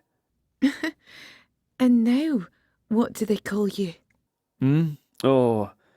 He wrinkled his nose at her, then felt her forehead with his hand. Why do you do that? He shrugged. "Checking for fever." And? He smiled. "So far, so good." An awkward silence followed, wherein the natural place for her gaze to rest was upon his bare chest. So she glanced around the room until she again noted the disarray by the door. And why were you going through my things? His brows rose, his expression doubtful. "Your things? I was under the impression the trunk belonged to Mary Campbell." Panic rose up her throat and choked her, but she swallowed it down again. I am she. The Scot's head tilted a bit, and he closed one eye while looking her over. "No," he finally said, "but I'd like to ken who you are, and why you're pretending to be Mary." Chapter 11. Esme considered a convenient feint but too late. The Scot had already read the guilt on her face, and though he tried to hide it, he was feeling a wee smug. The splash of the sea spray, the creaking of the bed ropes, the tapping of the Scotsman's boot, they all waited for her to respond, but she didn't dare speak. Any hope of her ultimate success pivoted on her ability to act, but unfortunately she was a horrible liar, and there was no use lying to a man who obviously knew the real Mary Campbell. So what was she to do? Tell him the truth? All would be lost. 5 long weeks of torture she'd endured with a smile, and it was all for naught if the man chose not to keep her secret. Did she dare tell him all? Granted, he'd already saved her life, but could he be trusted not to ruin what was left of it? She bit her lip for a moment to prevent it from trembling. She refused to play on the man's sympathies, but she needed to know what he was thinking. Will you expose me to the captain then? His brow lowered. We can trust no one for the moment, not even the captain, at least not until the villain is identified. But our problem is this: I will only be able to protect you for so long. He was a complete stranger to her, this half-dressed Scotsman, and yet, when he used the words we and our, she couldn't help but feel as if they'd made some pact between them. As if, when he'd first pulled her back to the surface, a pledge had been made on both their parts. It was a silly fancy, of course, and her mind couldn't be trusted in her current state, but she couldn't ignore the way she felt. An exciting sense of conspiracy, perhaps. Not unlike a marriage between strangers, this implied a vow of faith was not so different from what she had hoped to share with her husband-to-be, who awaited her in Boston. Only this pledge was going to keep her alive. She watched the doctor discreetly when he wasn't looking directly at her, and she had to admit she'd be a lucky woman indeed if her husband turned out to be half so braw as the one with his backside resting on the table before her. A well-muscled man he was.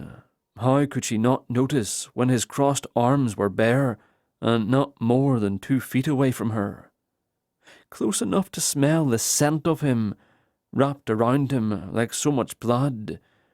Luckily for the Scot, the ban on clan colours had been lifted, for it wasn't long ago he would have been arrested and perhaps hanged for wearing the traditional Scottish garb.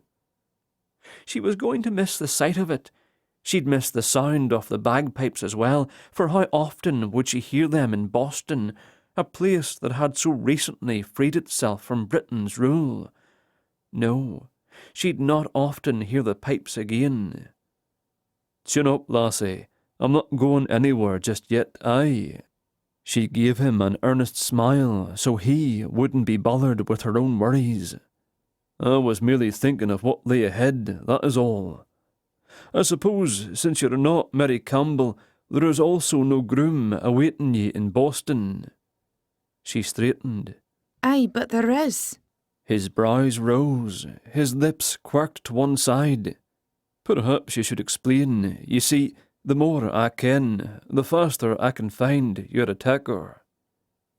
Esme didn't know what he hoped to hear, and she wasn't proud of the ruse she'd been forced into, but that bond between them helped set aside her pride and tell him what she could. She took a deep breath and began. My name is Esme Forsyth. Lord Angus Campbell hired me.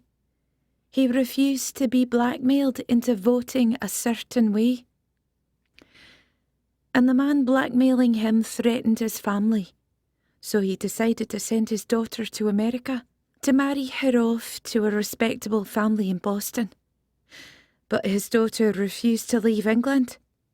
In fear for her safety, he hired me to impersonate her, so his foes would believe her out of reach. "So he hired ye to play the decoy?" The doctor stood and stomped around to the far side of the table, then rested his fists on the surface. A despicable man to put ye in such danger. He tilted his head then, and looked at her with one eye closed, as he'd done before. So ye couldn't have been very surprised when ye were attacked yesterday.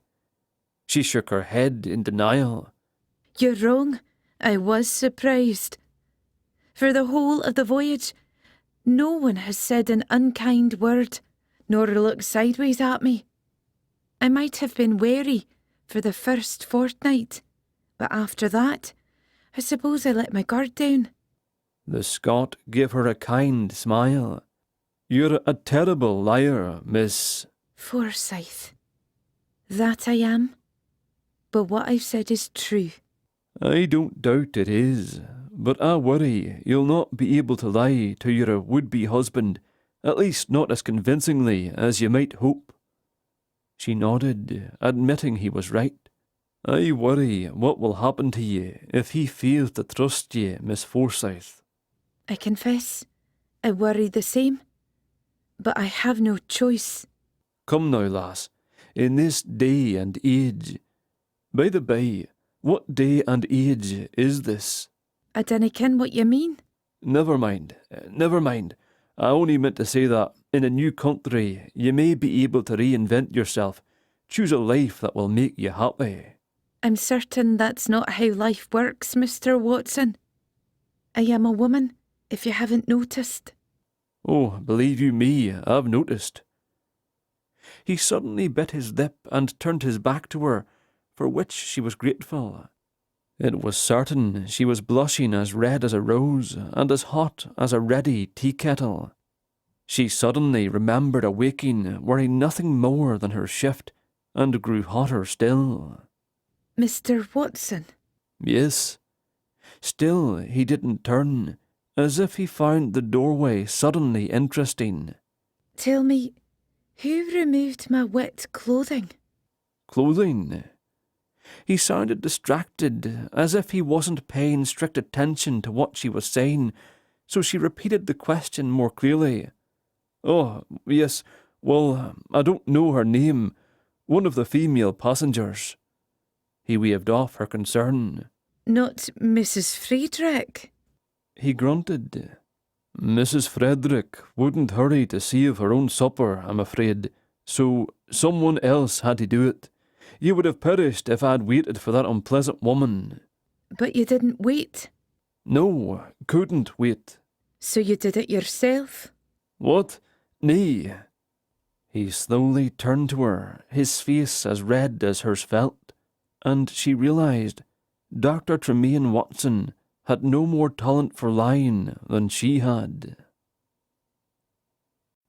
Chapter 12. Trem chided himself for not staying on task. He hadn't been brought back to life to play paddy fingers with a bonny lass, but to save her.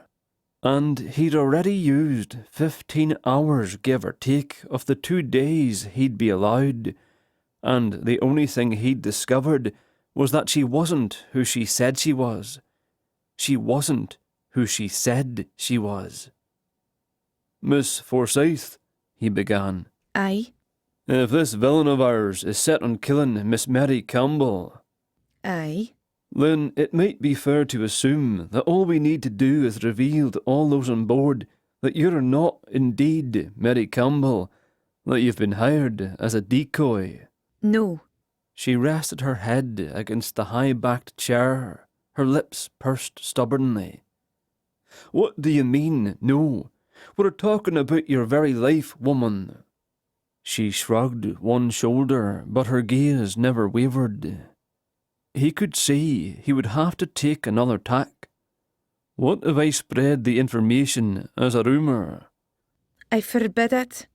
He came back around the table and resumed his perch upon it, not to intimidate her, but to reinforce the fact that they were on the same side. Miss Forsyth. When we reach Boston, sir, there can be no doubt that I am Mary Campbell. Boston, where her betrothed awaited her. Ah, This marriage means that much to you." She lowered her gaze, and he could feel her stubbornness soften. "Of course, I have never met the man, but I have more than one reason to marry him." Oh. He tried to keep his voice from betraying his disappointment. It mattered not how much time he was allotted. He knew that for every moment of it he would feel as if the lass belonged to him, or at least her safety did. It was only natural to feel a bit possessive, wasn't it? "I've no money, sir. With my father gone now, I have no home, no family, no dowry, no prospects. Without a husband, I'd find myself in dire straits, no matter the country." He couldn't argue with her. The 18th century was a bit early for a woman to find independence and thrive. And the second reason. She lifted her head and looked him square in the eye. "I've given Lord Campbell my word." He scoffed at that. "Lord Campbell hired ye under false pretences, lass. Whatever your contract, there's nothing binding you now." "But there is. She avoided his gaze again. The man owns all my father's debts, and he'll only forgive them if I go through with the marriage. Her chin came up again. And I refuse to dishonour my father's name by running off to chase some dream of happiness. My family honour is all I have left in this world. Surely you can understand that." "I need air," he said. "Don't make a noise, do you ken? I won't go far, but I need air." He pulled his now dry shirt from the improvised clothesline, tossed it over his shoulder, and strode quickly to the exit. He had to slide the noisome trunk out of the way to escape, and hoped the thick door would make an effective barrier between himself and the memories that threatened to take all the joy out of his brief, mortal holiday. But when he pulled the door open, he found Mr. Peebles poised to knock. A welcome distraction, and a chance to interview one of his suspects. Trem stepped out into the short hallway and hoped his shoulders blocked all view of the lass inside. He closed the door when the older gentleman stretched his neck for a better look. Peebles offered a pained smile. "How fares the woman?" "Alive." Trem took his shirt from his shoulder and shook it out between them. Perforce the gentleman stepped back. "Lucky girl." "Aye, thus far, but her attacker is still aboard, so we can only hope her luck holds, aye." Yes, of course. The boy explained why you couldn't come to me last night, but I'm afraid my foot made it impossible for me to come to you." "Look out, then." The man shuddered and nodded. In the natural light of day, he appeared rather ashen compared to the day before. Pain, no doubt, but there was more. Trem nodded in understanding. "I assume, then, ye volunteered my alibi yesterday out of a presumption I had medicines." He closed one eye and studied the man further. "You no doubt planned for a 6-week journey, but possibly haven't been as strict with your dosing as you should. My guess is ye need relief from withdrawal symptoms as much as from pain, judging from the fact you're sweating profusely in spite of the morning chill. Your eyes are also watering, and you seem agitated." Feeling quite pleased with his Sherlockian assessment, he cocked his head and waited for the man to be impressed. "I have no idea what you mean, Doctor, but you're correct about the pain medication. I have no more, and have passed a rather unpleasant night. Obviously, I would consider our accounts settled if you could spare enough to see me through the last week of the journey. Of course, I have paid the captain for your passage, as I promised to do yesterday." Trem still suspected he was right about the withdrawals, but since the man had done him a great favour, he thought it only right that he spare his dignity. There was little else he could do for him. Forgive me, Mr. Peebles. A troubled night could indeed explain your other symptoms, and I do wish I could relieve them for ye. Unfortunately, I arrived on this ship without so much as a medical instrument, let alone a supply of medicines. In truth, I have nothing more than a bottle of wine the captain gave me last eve. I'll be happy to send the boy around with it after I break my fast. The man's countenance grew more and more worried as Trem spoke, and after a flare of temper crossed his features, he produced a small pistol from the folds of his coat and held it up between them. The hammer was cocked, a flint was in place. A dangerous thing in the shaking hands of a man in pain. "I don't think you understand." Peebles growled quietly, though they were alone for the time being. He nodded to the door at Trem's back. "Inside, sir." Trem folded his arms and stood his ground. "Nay." The flare of temper returned. "Open the door, doctor. I'll have a look for himself, or you'll be sewing up your own gullet." "I'll allow no one inside, sir. I've vowed to protect the lass." "I don't give a hang about the woman. Open the—" Trem grabbed the top of the pistol and swung it away, while hoping to place the meat of his hand between hammer and flint before Peebles pulled the trigger. Chapter 13. Esme heard Mr. Peebles' voice before the door even closed behind the Scot, so she made her way back to the bed and managed to climb upon it without too much trouble. She'd felt stronger after being upright for a wee while, but she was quickly wearing down, and by the time she stretched out on the hanging bed, sleep sounded like a right grand idea. If she held with the doctor's plan, she should be playing the role of unconscious patient if anyone made it through the door, and at that moment it sounded as if Mr. Peebles wanted just that. It felt a bit cowardly to pretend, but she hadn't the strength to argue with that frightened part of herself, the part that wanted to hide from the world until she was safely arrived in Boston. Her very heart hurt to think that someone truly wanted her dead, even though it wasn't Esme Forsyth they wished to harm. And it brought tears to her eyes to think her attacker had been someone she'd been interacting with for over a month. Were people so capable of hiding wickedness? Should she truly trust no one? She was certain if she entertained a wicked thought, everyone would know the instant she thought it. Something hard slammed against the cabin door so violently it sounded like a pistol shot. She sat up, prepared to investigate, but then she heard voices again, low voices, not too alarmed, so she eased back to the pillow again. When the latch lifted, she had her eyes closed before the door had a chance to open. A single set of footsteps. She only hoped they were the doctor's. When they didn't come directly to her, she peeked through her lashes. Tremayne Watson rifled through her trunk, pulled out a long stocking, and began wrapping it around his hand. His bloody hand. "You're bleeding." She sat up quickly, prepared to help, but the room began to spin. "Hold your wrist," he hissed, then gave her a wink. "A wee cut is all, lass. Dinna get up."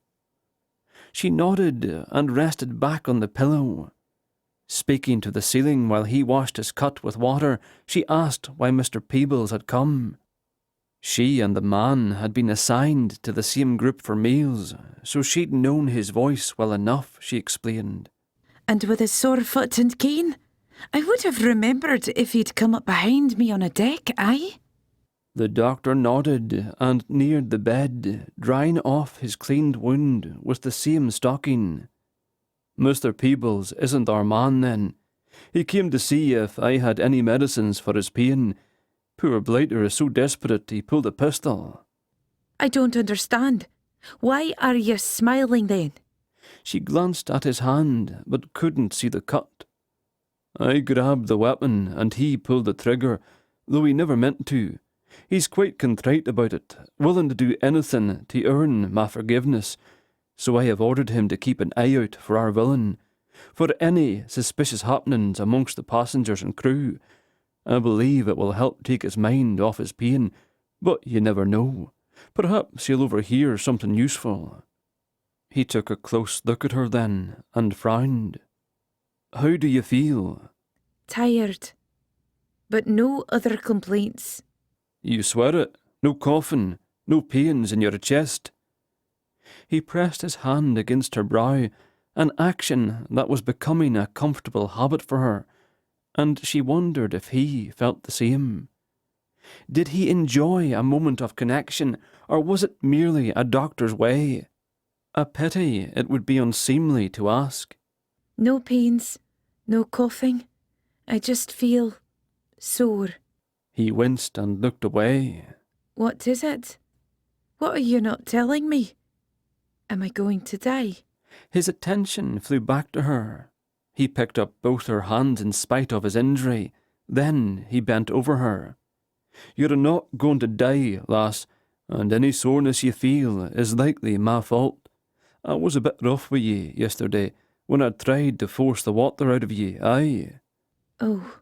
She said quietly, wishing she had more to ask, so he might remain where he was and never let go of her hands. If his hand on her forehead had been a comfort, having him hover over her like a protective bird was doubly so.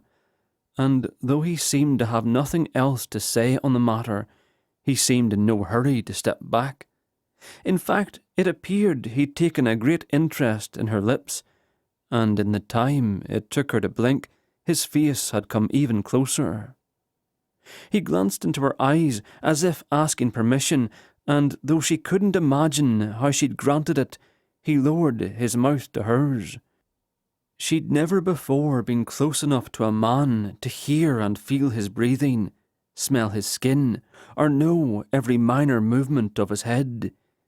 It was a heady thing, a sudden feeling of oneness with another human being, a connection of more than just their lips. It was a promise that, for the moment, she was not alone in this world.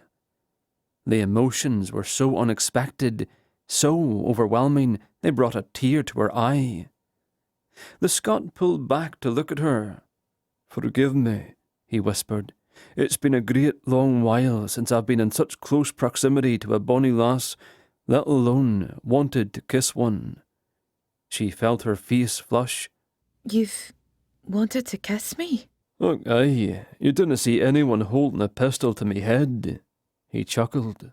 "Besides, it's a pleasant way to check for a fever, aye." Suddenly breathless and light-headed, she had to ask, And do I have a fever? He frowned at her forehead. "Looks as if you might at that." She closed her eyes and waited for another kiss, but his lips didn't land on her mouth, but on her brow, where they lingered warm and soft, as was his breath against her skin. He pulled back with a grin. "No fever, just a wee blush is all." She rolled her eyes and pushed him away. He laughed and turned toward the door, where a figure stood with mouth agape and nose wrinkled. "Glad I'm not a doctor," said wee Robert, "if that's what you have to do." The Scot sat in the captain's chair and called the boy close. In all sobriety, he gestured toward the bed. "No one can know that the lass has awakened, Robert." "Why not?" "Because whoever tried to kill her before will try to kill her again. If they believe she's still asleep, they might believe she'll die on her own and leave her be. Do you understand?" The boy nodded. Esme waved for the laddie to come to her. Dinna worry, Robert. I will not kiss you. The boy looked relieved to hear it and came nearer, though beyond her reach. You must pretend, Robert, that when you came in here just now, I was still asleep. Can you pretend? "Oh, sure, I can pretend just fine, but—" She smiled encouragingly. But what? But everyone already kens you're awake. They do? The boy nodded quickly and pointed to the window. Red Mac, the boatswain's mate, has been watching through the window. Esme couldn't see much without twisting around, but she didn't want to see either. Instead, she watched the Scot. He looked to the back of the room, and his features twisted with outrage. After a heartbeat or two, he swallowed and calmed, then faced her. He's right, hanging in the boatswain's swing, though he's scrambling to get out of sight now. The glass is thick, though. I don't believe he's heard much. But Esme wasn't worried about what the man had heard. She was trying to remember if she'd seen some shadow when she'd emptied the chamber pot. Robert, the Scot said, I have a bottle of wine I need ye to take to Mr. Peebles. Will you do that for me? Tell him I said to make it last, aye, and be careful not to drop it. I'm not sure he would forgive ye. Yes, I'll take it, but I must hurry. That ornery Mrs. Frederick will be coming with your morning meal. Look, Larry, Mr. Peebles will make that woman seem a lamb if ye drop the wine. Chapter 14. The unpleasant woman arrived with breakfast when Trem opened the door to let out Robert and his precious cargo. Unfortunately, there were others behind her intent on making a morning call as well. Since none of them mentioned a Miss Forsyth by name, Trem was reasonably sure Red Mac hadn't been able to hear anything of importance. However, the way Mr. Mowbray was fisting and unfisting his hands, the boatswain's mate hadn't kept what he'd seen to himself. Mrs. Frederick, please place the tray on the table. I'll be with you directly. Captain, please join us. Mr. Mowbray, if you wish to make yourself useful, I suppose you can play the part of royal taster and allow Mrs. Frederick a reprieve. The man blanched. No. Well then, perhaps you should come back later then. The coward stomped off. Trem then addressed the boatswain, who appeared in time to take Mowbray's place. Mr. Nunn, is there something I can do for ye? The man glanced inside the cabin, then shook his head. Nothing, sir. Just wanted to see for myself that Miss Campbell has recovered. He didn't appear too cheered by the fact, even though his voice was rattled with emotion. Trem dismissed the man's sober demeanour. Since he didn't know none well, he couldn't guess if his lack of facial expression was simply his normal way. Instead, he believed the man was indeed happy the woman had survived. He had no proof other than his gut feeling, but for the time being he would remove Nunn's name from his list. Trem stepped inside the cabin to catch the captain and Mrs. Frederick in a silent conversation. The woman's expression darkened when she noticed him. Go ahead, Trem told her.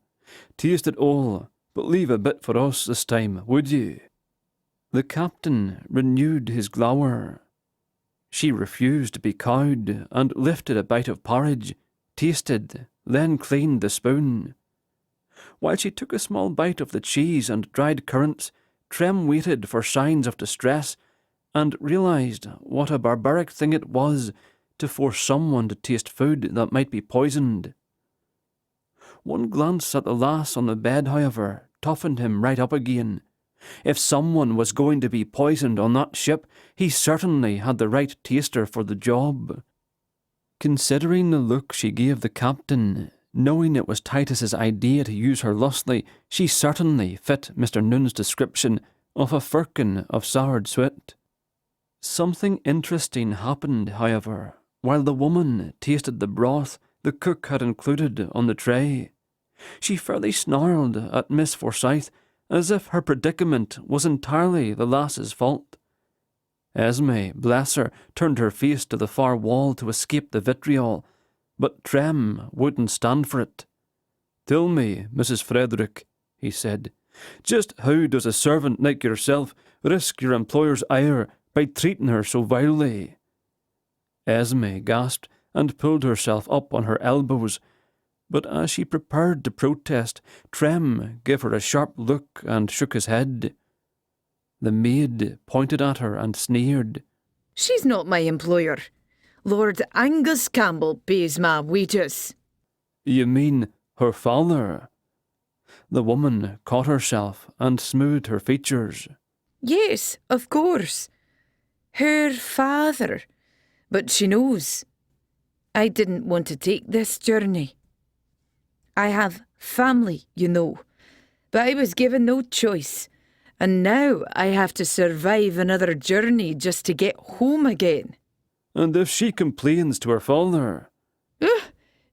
She won't. She knows what I've had to sacrifice for her.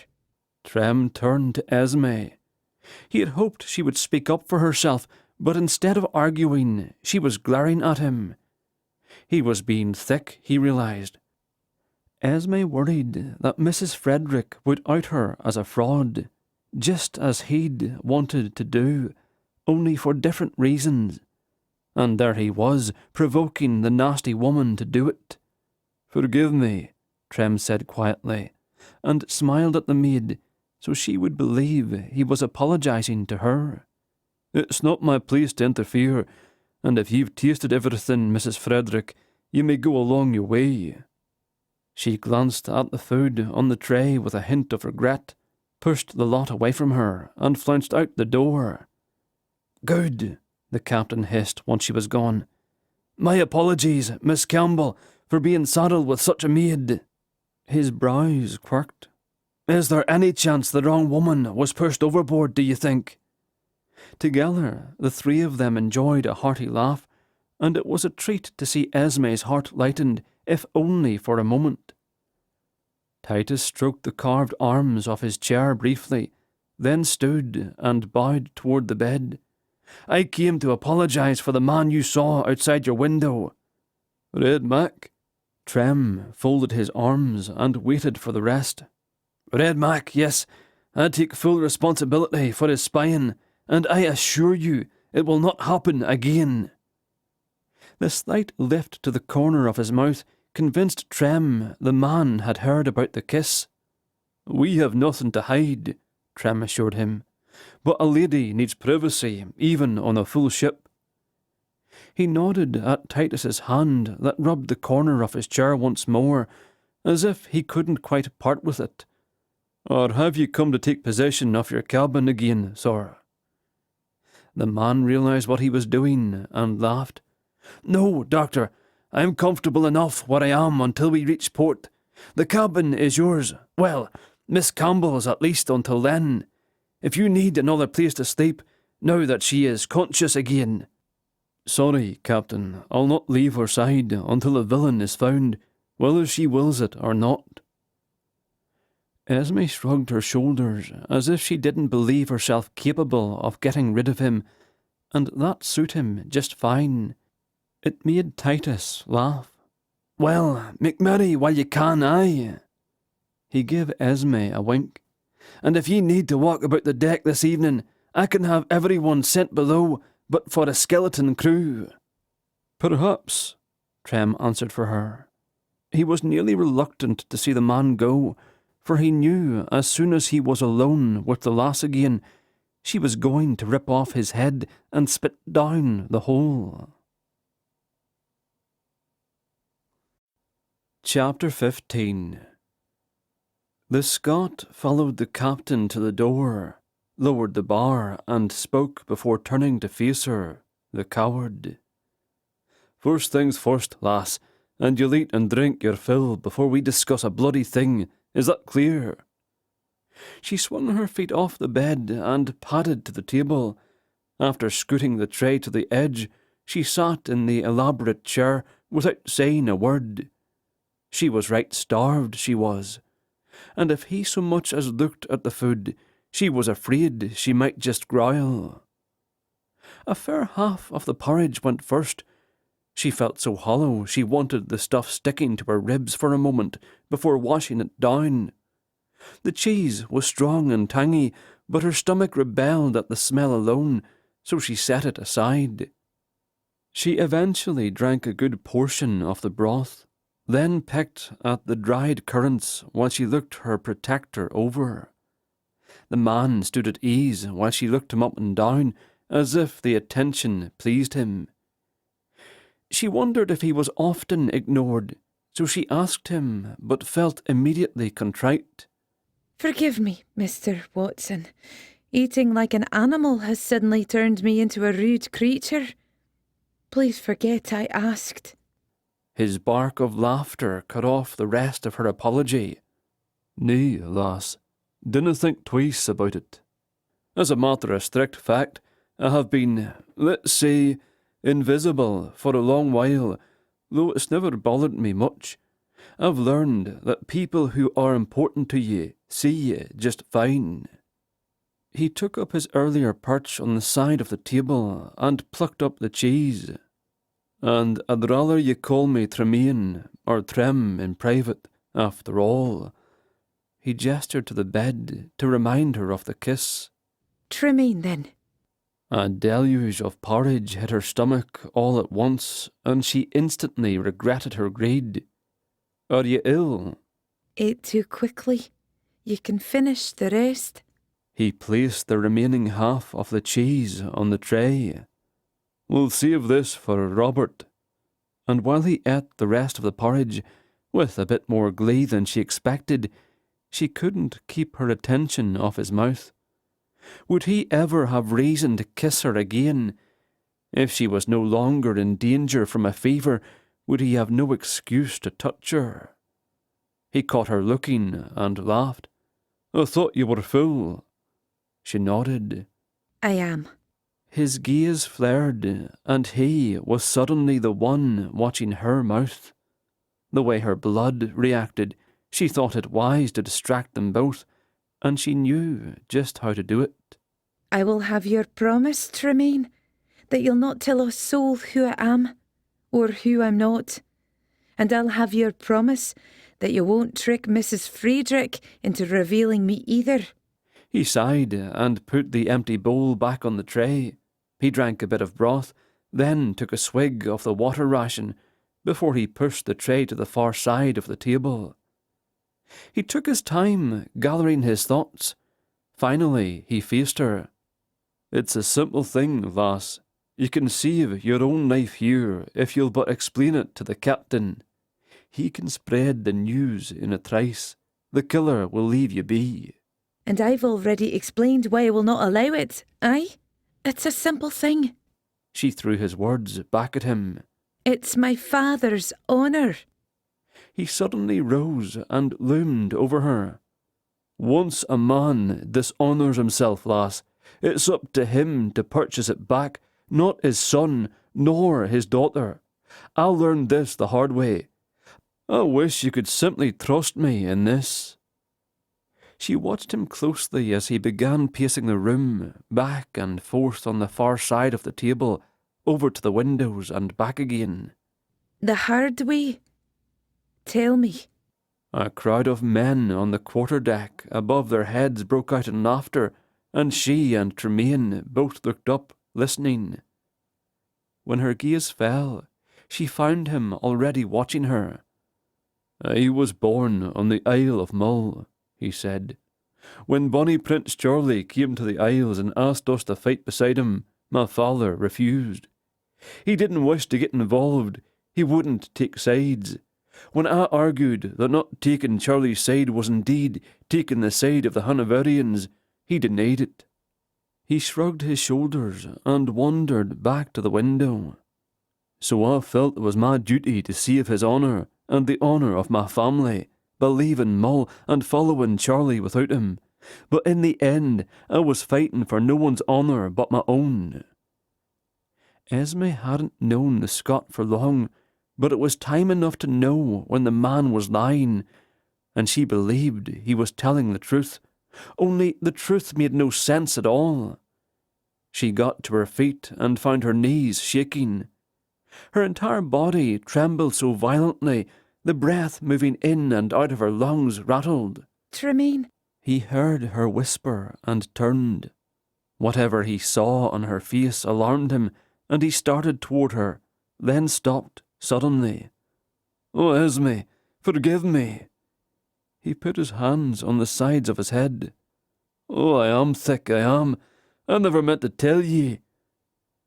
She heard nothing more, collapsing into a sea of darkness that was all too familiar. Chapter 16. She wasn't naive. She hadn't lived in an abbey all her life. At 20 years old now, she'd been out in society. Then, after her father had died, she'd been shown the greedy side of mankind, as one by one her father's creditors had come calling. It had been a speedy education, to say the least, but until that day, Esme had never met anyone who was well and truly insane. At least she hoped Tremayne Watson was insane, because if he wasn't, then she was. Lass. She felt him patting her cheeks like a rain of hailstones, and she had to open her eyes to get him to cease. She blinked at him, but held her tongue. Once again she was on the swinging pallet. Once again he was hovering over her, but now she was afraid to allow him to kiss her.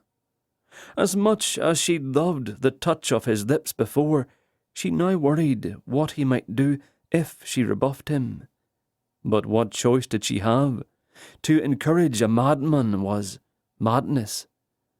"Esme Forsyth," he chided, "I can see what you're thinking, plain as day, and no, I've not lost my wits, nor are ye in danger, and it hurts me that you would think it."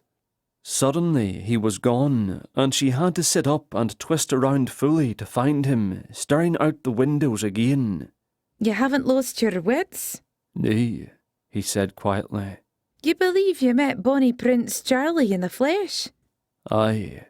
The man who died 3 years ago in Rome? 3? Then it's 1791. She remembered his question the night before, when he'd wondered about the day and age. Had he not known the year? Aye, the year of our Lord, 1791. And you're all of 30 years? 24. He looked older. And when I met Charles Stewart, I was all of 23. I'm sorry to say, laddie, that if you met Charles Stewart in the Isles a year ago, someone was taking a tug on your leg.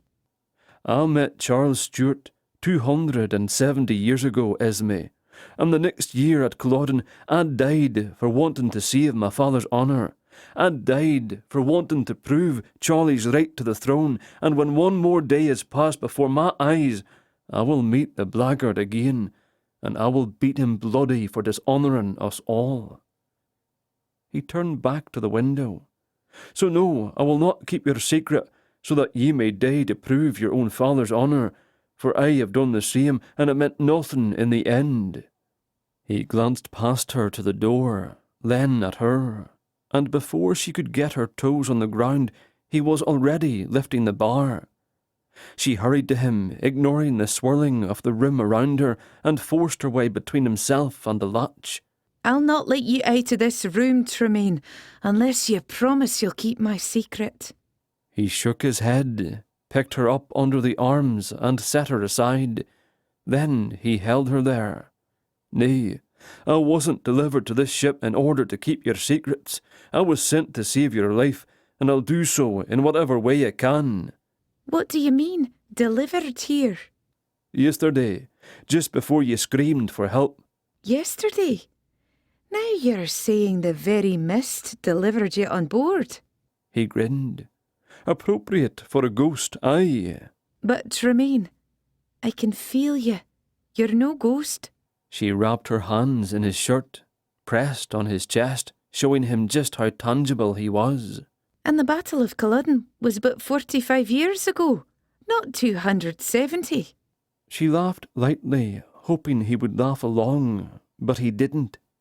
Lass, it will make no sense to ye, but I did die on the field at Culloden, and I've lingered there ever since, but now I've been given 2 days of life in order to save ye, and I mean to do it." He tried to push her away from him again, but she held tight. Wait. You said you have 2 days. Had 2 days. I reckon I have another 12 hours or more left of me. Then you need not expose me. Not yet. You said you would find my attacker, so find him. And if you fail, when your time is nearly through, you can tell them all I am a pretender. But if you find the man and stop him, there will be no need to change my course, aye? He considered for a moment, searching her eyes, her face. She knew not what he saw there, but eventually he nodded. And instead of pushing her from him, he pulled her close, wrapped his finger in her hair, and kissed her. His lips were hard, then gentle, then hard again. Trying to keep up was exhilarating, heartbreaking. For one day soon she'd be kissing someone else, if all went well. "My bonny pretender," he whispered, and kissed the tip of her nose. She laughed at the endearment, but inwardly she winced at the reminder of Charles Stuart, whose father had been called the Pretender by their enemies, and the Prince the Young Pretender. She was grateful for the truce, though they had yet to settle the matter of his wild tale. She only wished they could remain in that embrace until the world sorted it all out for them. A drum rolled on deck, then tapped, then rolled again. She pretended not to hear, hoping her bonny Scotsman would ignore it as well, but the footfalls that followed warned of something ominous outside their door. "Beating to quarters," Tremayne murmured. "Something's happening. I've got to find out." I'm coming along. He laughed. "You don't have shoes." You said you wouldn't leave me, aye? He sobered. "All right then, stay close. Dinna leave me for any reason." They stepped out into the hallway, and the fresh air swirled around her ankles and made the cabin air seem closed and stifling in comparison, in spite of an open window. But at least she was outside now, and she was determined to enjoy every breath. They emerged at the base of the stairs that led up to the quarterdeck, but that was as far as Tremayne would go. There they watched and waited while the crew hurried in different directions, and the rest of the passengers mulled around and tried to stay out of their way. Trem looked up behind the helmsman to find the captain patiently watching the same chaos. Titus noticed them then, looked a bit surprised to see them out. He waved a hand at the scrambling. "General quarters," he explained. "We have reason to believe someone is missing, so we're counting heads." The confusion continued for a while still. At a signal from the captain, the drummer stilled his sticks with a final thump. "Master Trudeau!" "Aye, Captain." A man surrounded by 6 other men made some marks on a board, then started toward the helm, then up to the quarterdeck. Everyone watched him go.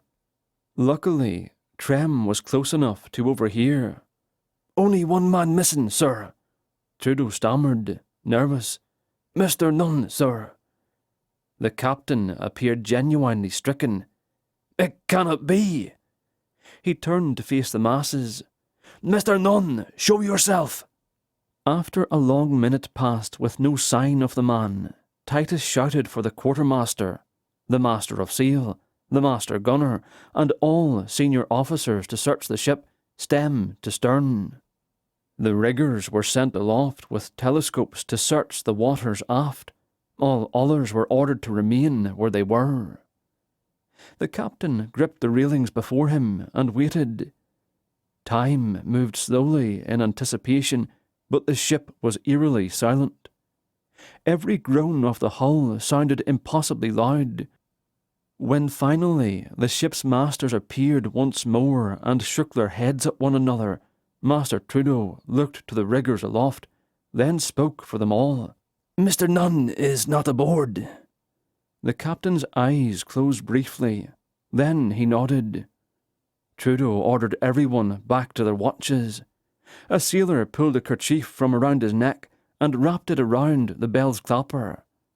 Esme nodded at the man and nudged Trem. Why did he do that? Out of respect for the dead, Captain Titus answered from above. If Mr. Nunn is not dead yet, no doubt he soon will be. Trem couldn't afford to ask the question later after the man recovered from his shock. How did you know to look for him? Titus pointed to the starboard rail. Someone lowered the fishing boat early this morning. Boat's gone. Trolling line's been cut. Trem prodded Esme back into the hallway and hurried her into the cabin. Well, lass, still want to take your chances with a murderer aboard? She swallowed and put her chin in the air. Aye. His only consolation came from the fact that her lovely chin trembled when she'd said it. Chapter 17.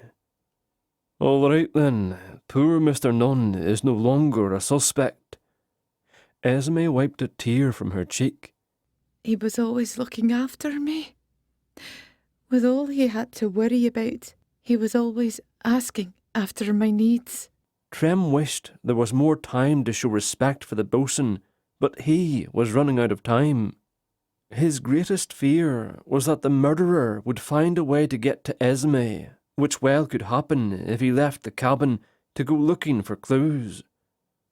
His second greatest fear was that Sonny might call him away before he flushed the villain out, which he couldn't manage while holed up in the room with Esme. Or worse, she would collect him in the blink of an eye just as she delivered him, and he'd have no time to spread the word that Esme was not in fact Mary Campbell. And his final fear was just the opposite, that he would have the chance to reveal her secret and would be forced to do so against her wishes, and they would part ways with her hating him. There was simply no winning without the killer knocking on the door and introducing himself as such. Esme sat in the centre of the hanging bed, huddled beneath a blanket, even though there wasn't a fresh breeze to be had inside their sanctuary. They'd closed the window for fear of someone shimmying down a rope and climbing through it. She held a large shell up to her ear to listen to the ocean of all things, looking as modern as could be had the shell been a cellular. She nodded at him. Whom else do we suspect? Oh, how precious she was to him when she used the word we. So he decided to use it back and hoped it made her feel kindly toward him. After all, chances were good she would hate him soon enough, and anything that might dilute her ire would be welcome. A few more kisses, perhaps. He gave himself a shake.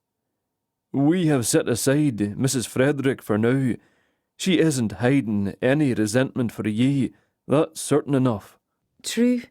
I can't understand how you can be immune to all her poison in your ear, lass.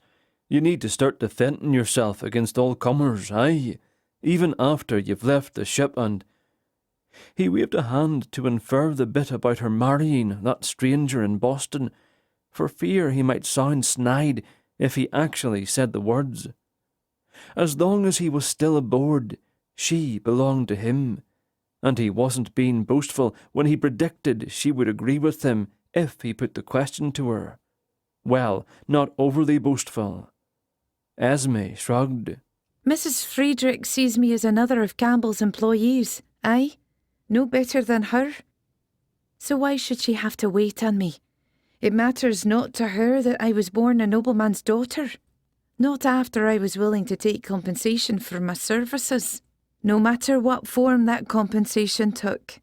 Trem rolled his eyes, wishing he could show the lass how the world would change in the 20th and 21st centuries, at least for the most part, where no one would be beholden to wait on anyone but themselves. She set the shell aside. Have you eliminated many suspects, then? He couldn't help grin, thinking her a fine Watson to his Sherlock. Then he gave a wistful sigh at the idea of her simply becoming a Watson. His Watson. His. Did you hear me? He nodded and sat up straighter in the chair. There was Mr. Peebles, the captain, and Mr. Nunn. Since the cook hasn't found a way to poison us, he's off the hook as well. She looked surprised. You don't suspect the captain any more? Trem shook his head. He was genuinely upset when Mr. Nunn was the missing man. Not pretending to be upset. Possibly. If so, he's a far better actor than ye are, Sweeten. She blushed at the endearment, and he felt himself blushing for using it, but she was the only woman in all his incarnations with whom he'd ever felt so familiar, and he wouldn't allow his pride to get in the way of enjoying the moment. That leaves Mr. Mowbray, and I ken you don't wish to hear it, but he's the last of our suspects. I have seen no one else take interest in your welfare, and if the man is innocent, that means taking a close look at each and every one of the 70 souls aboard this ship. He pretended to consider the ceiling for a moment, then gasped, I've got it. I could tie ye to the mast and keep watch, and when someone steps forward to murder ye, I'll catch them in my clever trap. Unfortunately, however, you'll not live to see my celebration. He couldn't help his voice rising throughout the last bit, until he was fairly shouting at her. She pulled the blanket away from her face long enough to grin at him, eyes closed, as if she hadn't a care in the world. But he knew she was terrified. That quivering chin had given her away, which only proved she was putting all her faith in him catching the villain, and the pressure of her faith had made him a bit testy. Someone pounded on the door as if they'd rather break it in than have it open for them.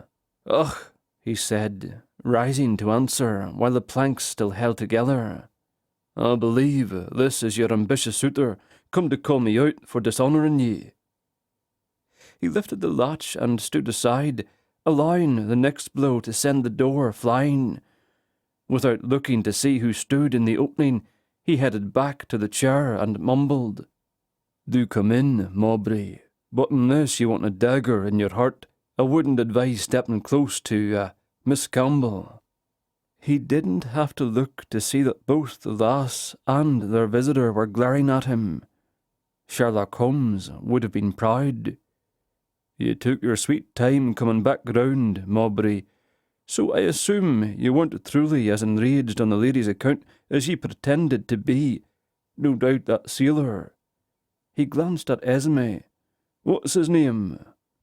Red Mac. That's right. No doubt Red Mac watched me bending over the woman to check her forehead for signs of fever.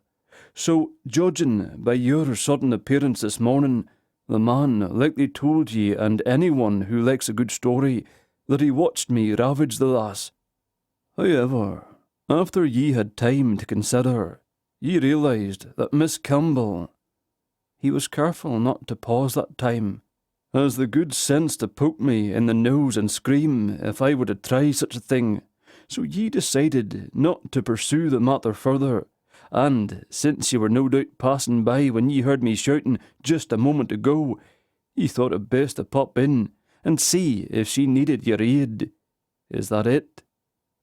The man took a deep breath. Yes, roughly. Trem glanced at the lass to ensure she was duly entertained, which she appeared to be. In fact, she was biting her lower lip in an effort to keep from smiling.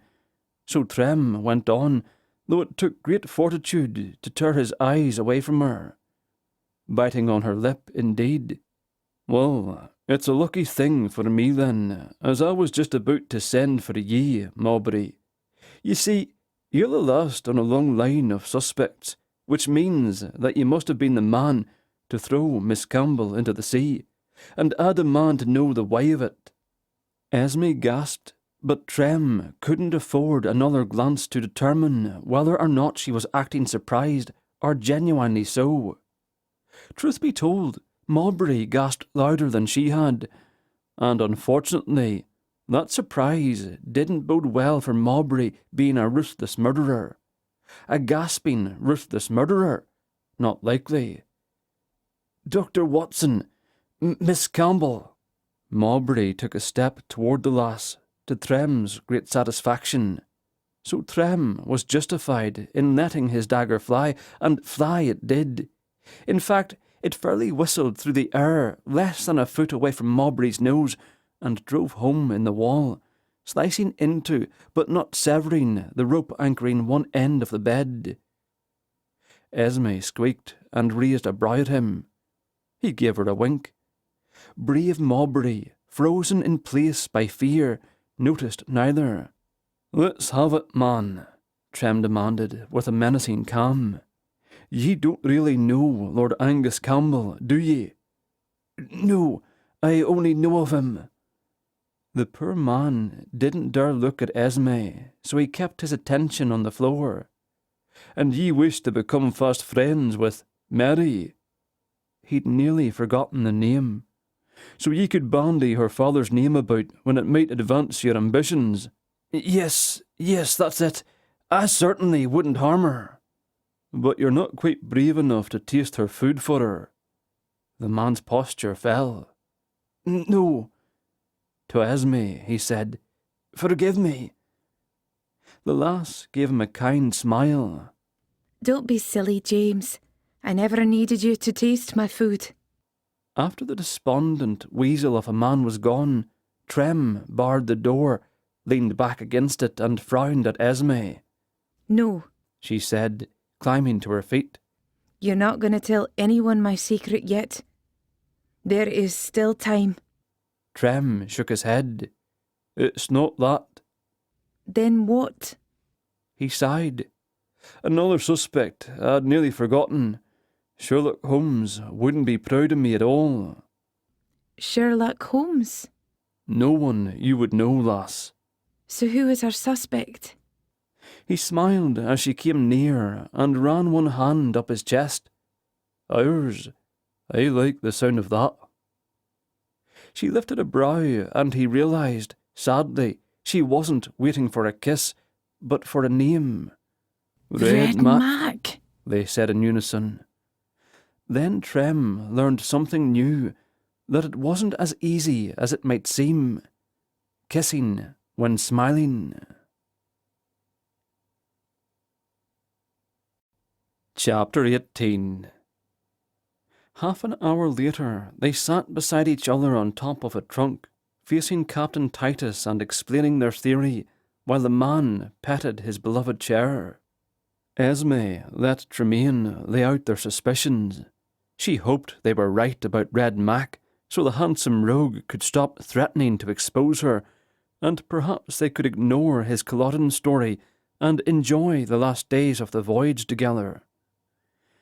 To that end, she chose to ignore all those times he'd insisted he'd be leaving her soon, and pretend that they hadn't a care in the world. The future was waiting on the shores of Massachusetts, and she wouldn't worry about it until they came in sight of those shores. And, of course, there was still the murderer to catch. "When I shouted there was a man overboard," Tremayne told the captain, "Red Mac manned the boat with Mr. Nunn, if you recall. Perhaps he tried to lead the boatswain astray so Miss Campbell would drown before they reached her. Perhaps the big man suspected, or perhaps, in working together, Mr. Nunn had witnessed something else that made him suspicious. Tell me, was it Nunn who you assigned to watch for trouble, who saw someone run from this room last night?" Titus nodded. "Maybe he only claimed he didn't recognise the man. Maybe he confronted Red Mac and told him to leave Miss Campbell alone." Titus nodded again. "Anything else?" Something bothered Esme, so she asked. When you said you took full responsibility for the man spying through the window, did you mean to say you'd ordered him to do so? The captain shook his head. "My crew, my responsibility." She looked at Trem. "That's what I reckoned." Her gaze caught on his lips. Titus cleared his throat and stood. Well then, I suppose I'd better go question Red Mac. If he lies, I'll know it, but in case it wasn't him, I suggest you bar the door and remain inside. Weller's headed for us, bound to be a long night." He chuckled. "For some of us." The storm arrived at 4 bells, just in time for supper. Apparently the kerchief had been removed from the clapper, either in deference to hunger or to cut through the volume of the downpour. Also, due to the rain, combined with the interrogation of Red Mac, the memorial service for Mr. Nunn had been delayed until the morrow. Mrs. Frederick appeared with the evening meal, but she wouldn't come inside. "Thanks to the storm, the cook won't allow a fire, so it's salt pork and bannocks for all. I watched them pull your portions out of the same barrels as the rest. No need to taste them, unless you think I've poisoned them. And with the chance you'd make me try them first, that wouldn't be too clever of me, would it?" She waited for Trem to make the call, but she seemed much more nervous about her footing than his decision. He took the tray. "You're a great many things, Mrs. Frederick. Foolish, aye, but not stupid."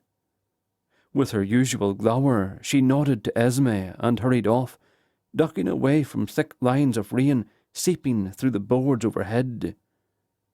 Trem held the tray in one hand and barred the door with the other, then turned to face her with wide eyes. "Fine the smelling salts, lass. Mrs. Frederick was almost pleasant."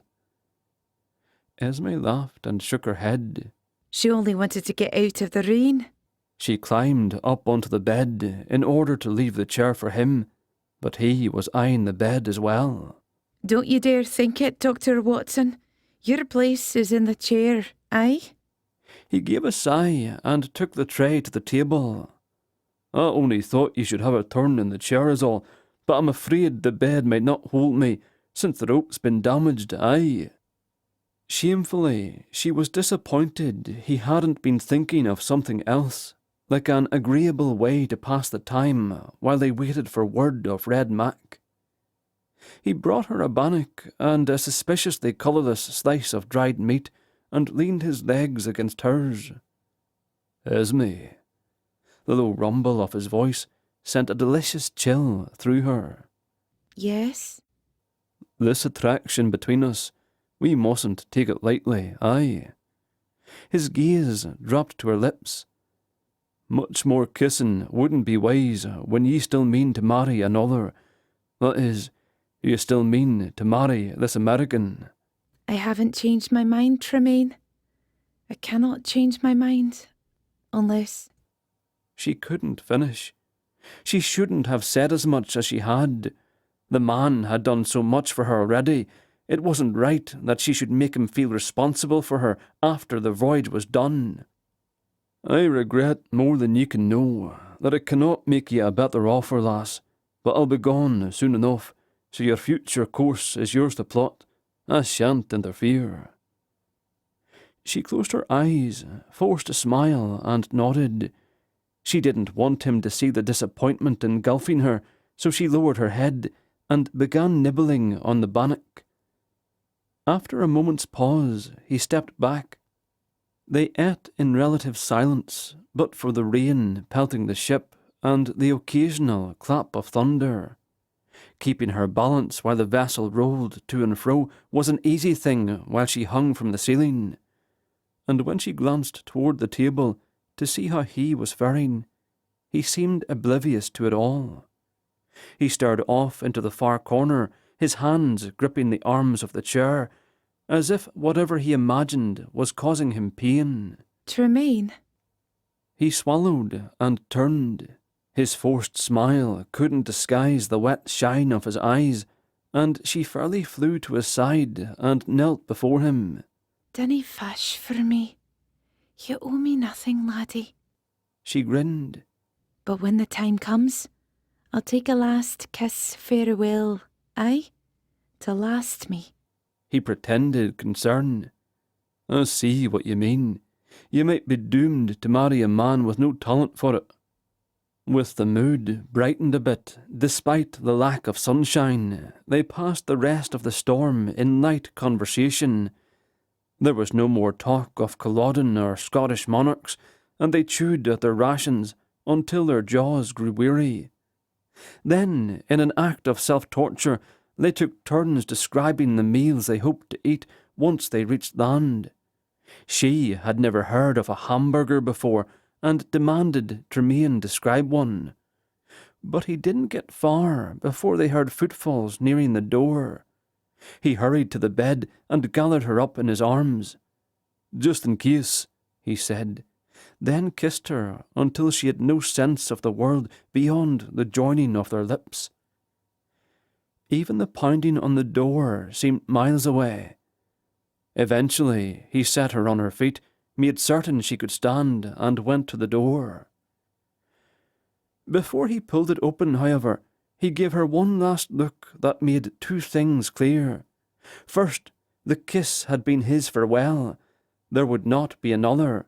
And second, if they were given bad news, that Red Mac was not the villain they'd been searching out, then Tremayne Watson would reveal to all and sundry that she was not Mary, the daughter of Lord Angus Campbell.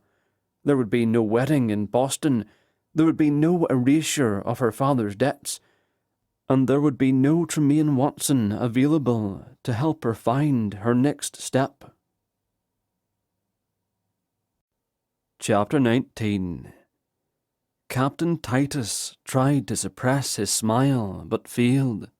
"Why don't the pair of you come up on the quarterdeck and get some fresh air? The storm is over, and your would-be assassin is in the brig."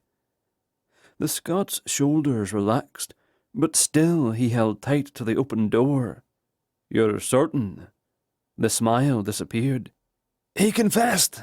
He's a bit of sorts for sending none to his death, so it was a simple thing to break him. He said a Lord Childers paid him to kill Miss Campbell before we reached Boston Harbour. Said he'd put it off as long as he dared." The captain inclined his head in her direction. "The fool sends his apologies, miss. He only wished he would have been caught before he was compelled to silence his friend, as do we all." Still the Scot stood firm, as if to block the captain from stepping inside. "None recognised him then, after he tried to finish her off?" Titus nodded. "Just as you suspected." Tremayne shook his head. "Forgive me for asking, Captain, but I have to know if this confession was coerced before I dare let down my guard." "I understand. If you'd like to question the prisoner yourself, you're welcome to do so." Tremayne hesitated. He would have to leave her alone in order to speak with Red Mac, and it was still his habit to remain at her side. It appeared as if the dilemma physically pained him. Go. I'll bar the door behind you, and I'll scream like a banshee if anyone so much as knocks on it. But do whatever you must to be sure, aye? For the both of us." He swallowed with difficulty, nodded, and stepped outside. She barred the door and blocked it with the trunk. Alone. She was finally alone. It was a relief to use the chamber pot without the man turning his back and pretending to ignore her. It was a relief to open the windows and find no one hanging there watching her. And it was a relief to hope that she would soon be walking freely about the ship's deck without worrying who wanted her dead. All with no need for her secret to be revealed.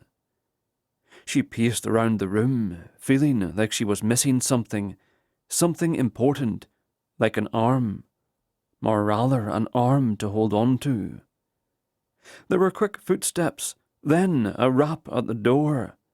"Dinna scream, you wee banshee, 'tis I, Dr. Watson." She unbarred the door first, and the trunk slid out of the way easily, with Tremayne pushing on it. "Clever lass," he said, nodding at the trunk. "Where are your shoes? Did you not wish to take a stroll around the deck? If you'd like me to escort ye, you'd best move quickly." She played along and quickly donned the closest slippers to hand. At the door she paused. He truly confessed. Tremayne sobered. Aye, lass, he did. Said he spent the money before he even left port, or he'd have given it back the minute he met ye. I don't understand. He's always been so kind to me. Always. He shrugged. Perhaps it was his conscience that made him so kind, aye, or perhaps you're just too charming for anyone to resist. Except Miss Mrs. Frederick, they said in unison, then laughed while they made their way into the sunshine. The grey clouds that had harassed the ship all morning were only a shadow on the horizon. A wall of white clouds hovered to the northwest, out of their path, and the sun hung high in the sky. As they strolled around the upper deck, the waves splashed happily against the hull.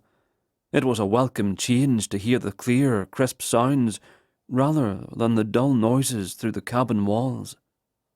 And while she was heartily grateful for the return of her freedom, and was anxious to be on solid, immovable ground again, she would give it all away just to keep Tremayne Watson beside her for always. Trem felt as if he were being drawn and quartered, having his attention pulled in so many different directions. He wouldn't be surprised to find his limbs go flying away to the 4 kingdoms of Britain. What he wished was to concentrate on Esme Forsyth, and to commit to memory every step they took along the sun-warmed deck. But he knew that Sonny would call him back at any moment. He only wished he knew how she would do it. Would she appear at his side, lay a hand on his arm, and whisk him away, while every soul aboard the Queen of Scots looked on and questioned their sanity? Or would he blink over long and miss the moment when he shifted from ship to battlefield? Would he fall arse over tea kettle if he didn't stand very still and prepare himself? But how could he refuse one moment of strolling with the lass holding fast to his arm as if she were the most precious thing in the world to him? Then, too, how could he ignore the outright niggling suspicion that something was terribly wrong? Was the lass still in danger, or was it simply his heart balking at the idea of leaving her behind? He'd gone to the brig and seen Red Mac for himself. So wrapped up in his private torment, the boatswain's mate had resembled men on the battlefield who had wrapped their bodies around their wounds and waited for an English bayonet to finish him off. He'd cowered against the far wall. "I'm right sorry, Doctor, I am, but I've sold my soul, and there's nothing I can do now. What's done is done. Tell the woman. Tell her I wish I could take it back." "She's safe, then?" Trem had to hear him say it. "Yes," he hissed, as if in pain. "Now leave me be." He'd shrunk down into the corner like a mouse trying to find his way out of a cage. Trem hoped he would be capable of a bit more decorum when Sonny came for him, but he didn't hold out much hope. His heart was breaking, and damned if it didn't cause him real pain. So she wouldn't be able to read it on his face, he looked away. The cloud to the northwest was catching up with them, and, depending on its speed, might overtake them as the cloud had done 2 days before. A heavy gong was struck in his breast. Chapter 20. Trem slowed, took a gentle hold of Esme's shoulder, and led her over to the rail for a modicum of privacy. "It's done, Esme, and I must leave ye." Her brow furrowed, and the corner of her mouth quirked. I don't ken what you mean, Tremayne.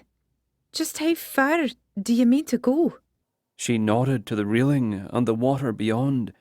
Then she looked again. Her mouth dropped open. Trem followed her gaze, and there, just a quarter of a mile from the Queen of Scots, was a cutter, a small, single-masted ship, fore and aft rigged, with a couple of head sails and a bowsprit. It cut across the waves in their direction, at odds with both the angle of the sails and the direction of the wind. And since he could think of no 18th century ship that could manage such a feat without some hidden 20th century engine, it had to be performing under the power of a Moor witch.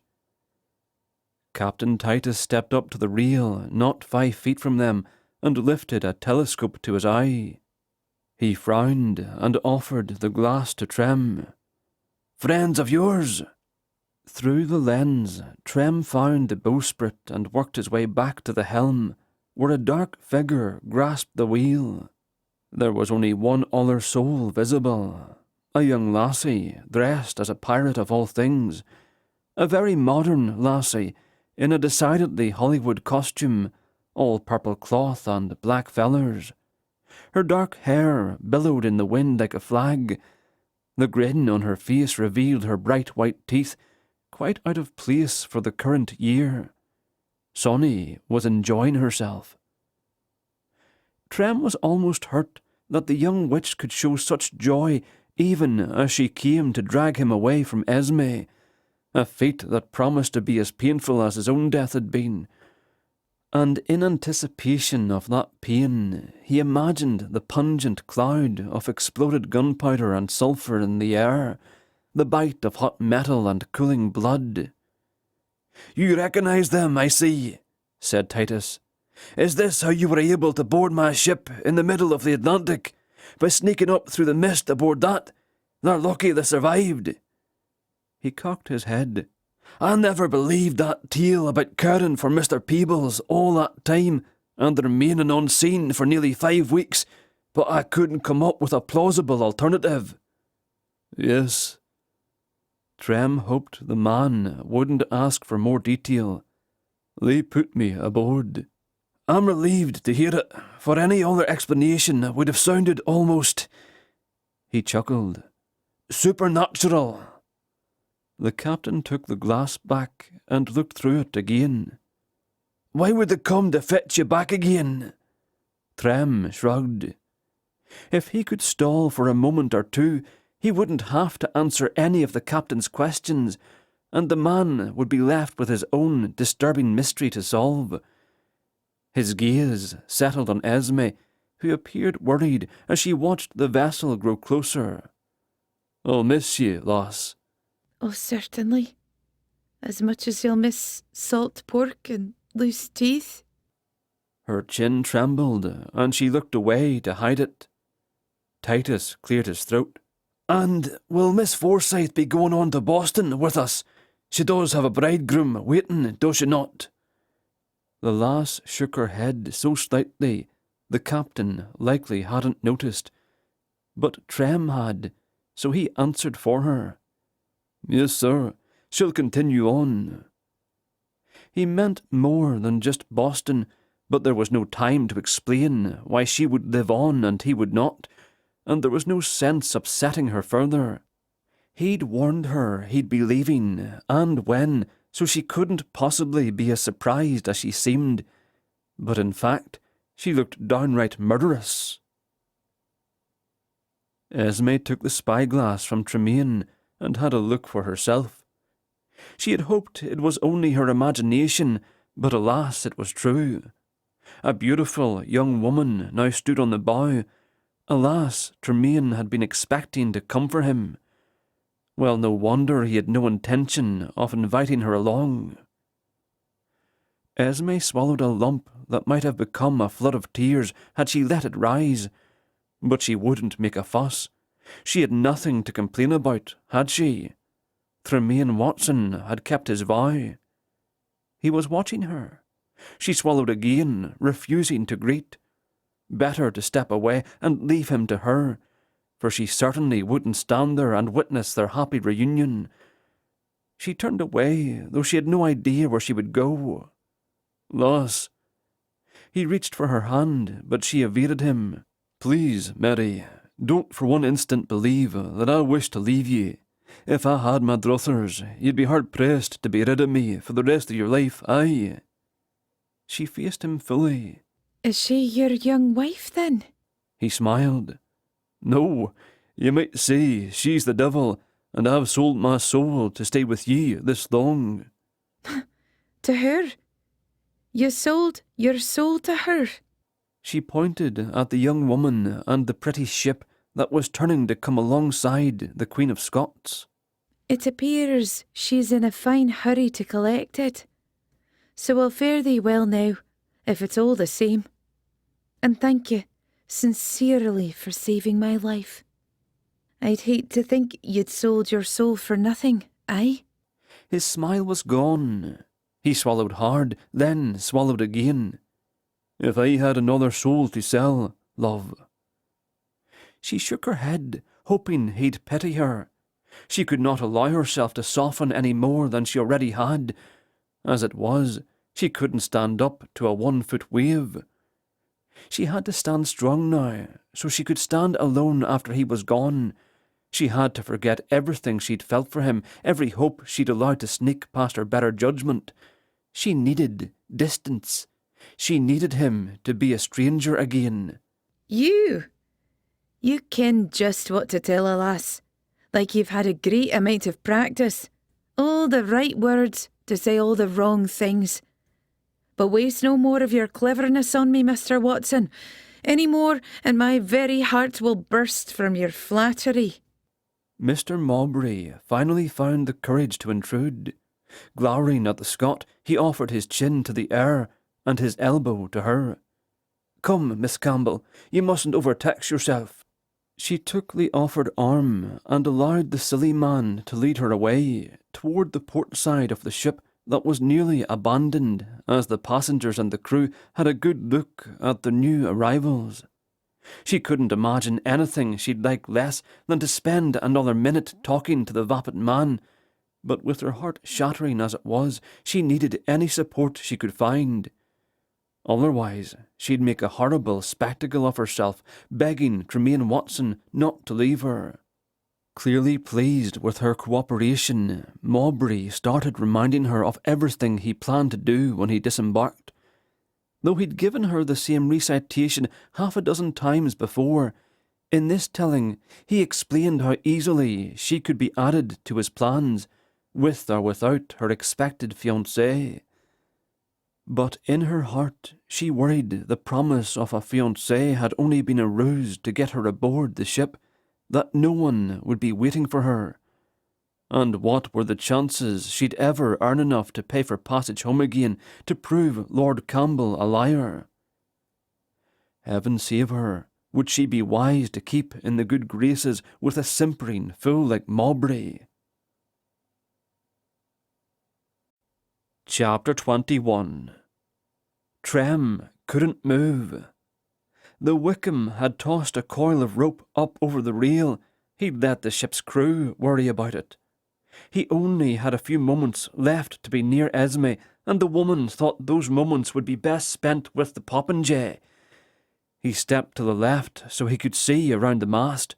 Mowbray was talking her ear off, but she wasn't listening. Wickham shouted at him to swing down. Trem ignored him.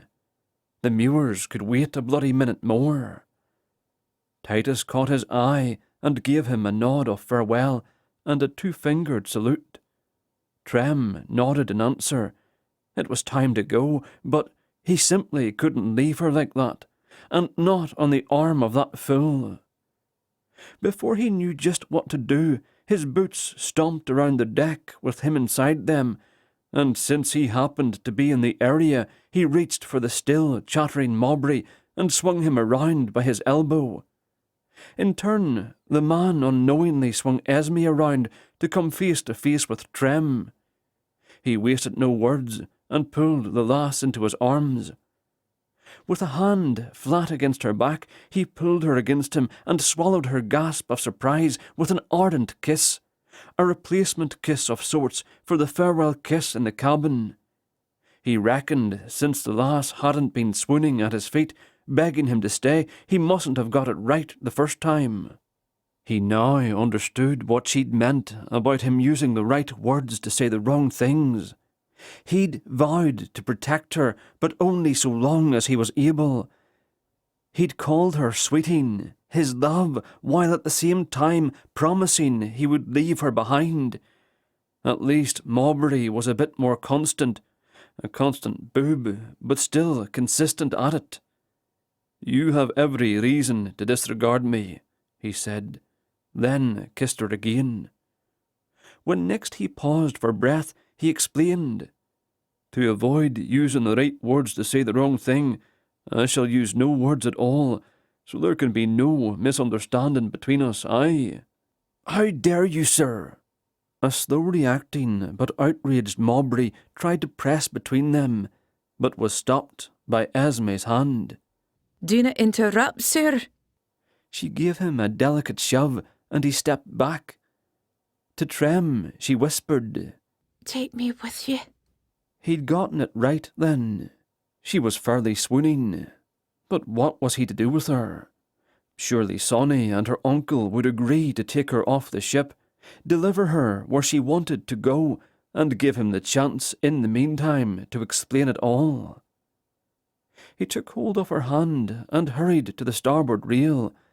Wickham was standing just below, waiting. "Wickham, please," he called. "Is there a way?" He gestured to Esme and hoped the man would give him a chance to plead his case away from their attentive audience.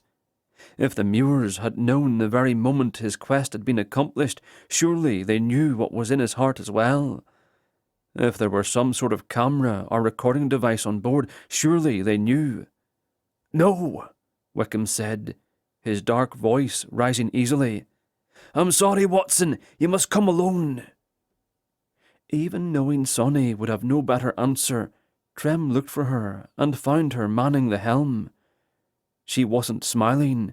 She was biting her lower lip.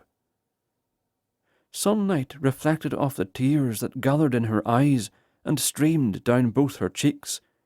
She hadn't been enjoying herself after all. But it was Esme she was looking at. "Forgive us." The plea travelled through the gathering mist and carried clearly, easily. The thick cloud moved quickly, then across the water and began to spread, promising to engulf them all. "It's time," Wickham said, and pointed to the rope, the end of which was waiting in a sailor's hand, the top of which was attached to a high spar of the smaller ship. Trem was expected to swing across. There was nothing for it. He had to go. He looked into Esme's eyes, praying she would understand out of faith alone. She smiled in silent answer. "Godspeed, Tremayne Watson. I owe you my life, my soul. And if you could use it to barter your way back to me, my soul is yours. Do you hear?"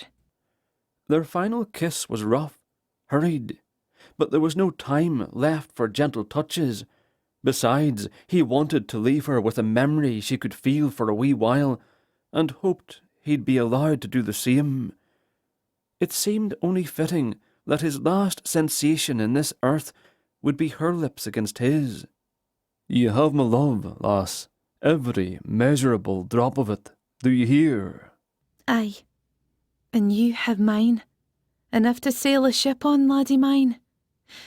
Now go on with you, before I add too much salt back into the sea." He caught his own tear on his finger, took another from her cheek, and crossed his heart with them. Then he wrapped the rope around his right arm twice and grasped tight. He remembered the slide of her fingers as he lost her, but nothing of the rope or the jump from the larger ship to the smaller. And though he knew it would cause him real pain, he hurried to the stern to watch the dark galleon and her precious cargo slip away into the white mist. Once the hulking shadow was gone, Sansaray was suddenly there beside Trem, placing her wee hand over his. The large feller in her tricorn swiped across his head. "Easy, lass. You'll push me into the water, aye." "That's Captain Lass to you, laddie," she chuckled, then sighed. "I'm sorry, Trem, but I must say, Esme Forsyth must have been a remarkable woman to have won your heart so quickly and decidedly. Look, aye, she was, she is. On this we've already. Sonny shook her head. No, she's still out there. Trem smiled. Whether or not it was the truth, he appreciated the chance to believe it. A charming lass. He cleared the emotion from his throat. With no intention to charm anyone, not a conniving bone in her body. Even though she sailed under false colours. He nodded, conceded the irony with a smile. Even though. And if she'd truly been a Campbell? Bite your tongue. He forced a scowl, but they both knew the lass's clan would have meant nothing in the end. Well then, long live Miss Forsyth. Sonny stared out into the greyness that had started to thin. Even the yellow of the sun was beginning to reach through it, but the colour did nothing to cheer him. In fact, a sudden chill came over him. But he didn't know if it had something to do with the lass he'd left, or what lay ahead of him. "Long live Miss Forsyth," he whispered. Miss Forsyth. Miss Forsyth. It sounded so strange when someone else said her name. He'd been so careful to keep her secret in the past 2 days, it almost seemed as if Sonny were revealing too much, even though no one heard their conversation. But she hadn't been the only one to say it. "And will Miss Forsyth be going on to Boston with us? She does have a bridegroom waiting, does she not?" Images harassed Trem like a flock of birds pecking at his head. "I'll put a man on the stairs. At the very least, you should make Mrs. Frederick taste your food. I'll be happy to take a watch." He remembered the silent conversation he'd interrupted between Titus and the maid, and Mr. Nunn. He'd come to the cabin, possibly to share what he knew, but then he'd peeked through the door and changed his mind, not because he'd been checking on Esme, but because the captain had been there. It was the last time Trem had seen the man. But what of Red Mac's confession? He hearkened back to the conversation in the brig. "I'm right sorry, Doctor, I am, but I've sold my soul, and there's nothing I can do now. What's done is done. Tell the woman, tell her I wish I could take it all back." "She's safe then?" "Yes." That had been the only lie. The lie he'd been forced to tell because he'd sold his soul to the captain. No wonder he'd cowered against the wall afterward, trying to hide from his part in the lass's sure murder. Trem took Sonny's hand in his and forced her to face him. "We have to go back." We do. "We do." He ran toward the stern to face Wickham, who once again manned the helm. "We have to go back. We'll be home in a moment or two, in a hurry to see the bonny prince, eh?" "No, I don't want to see Charlie. We'll have to go back to the Queen of Scots. Esme is going to be murdered. I was wrong. It's the captain." Wickham's brow lowered, and he looked past Trem as if he'd understood nothing. But Trem grabbed the man's arm. "There's no time. We have to turn around. Don't you understand? He'll murder her." Wickham murmured something, but Trem couldn't have heard him correctly. "What was that?"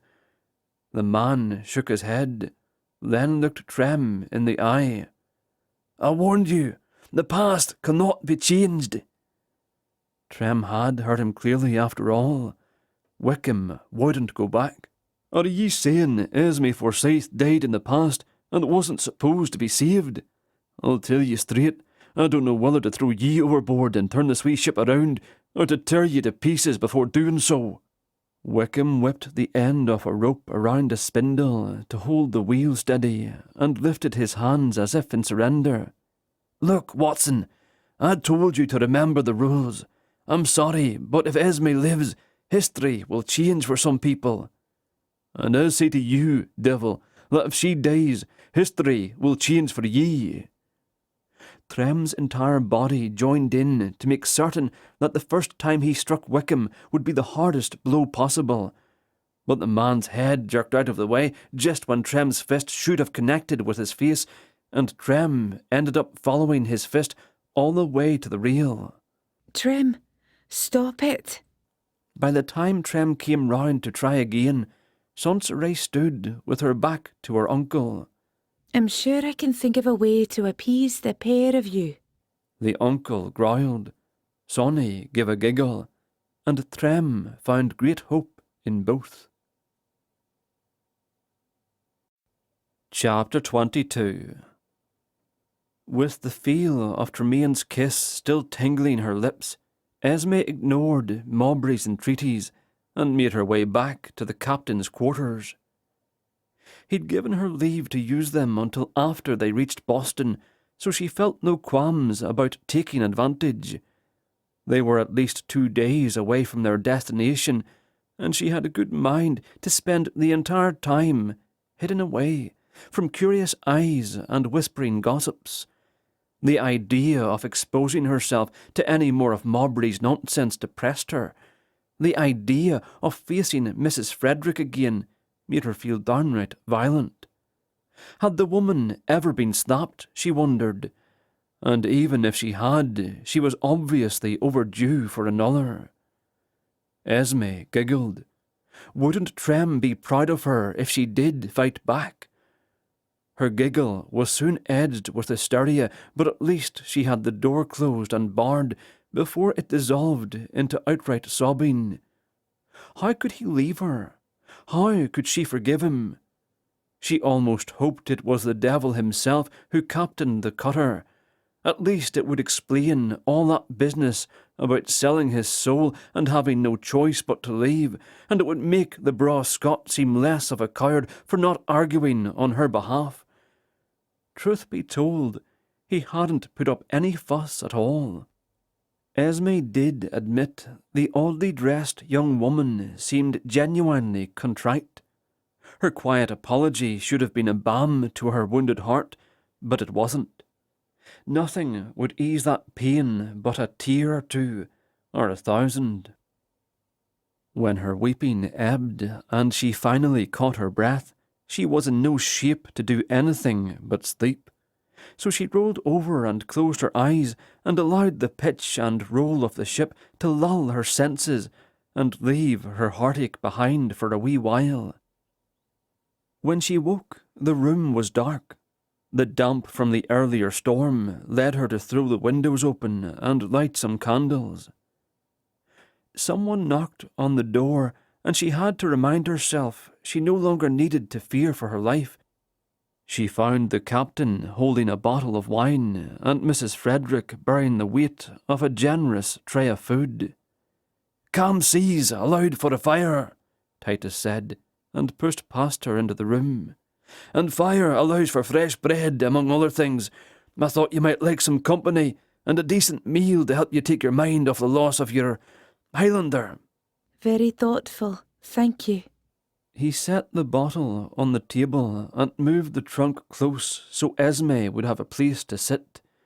Then he settled onto his throne of a chair and offered her a fresh bread roll. The maid reached over and took one from the tray.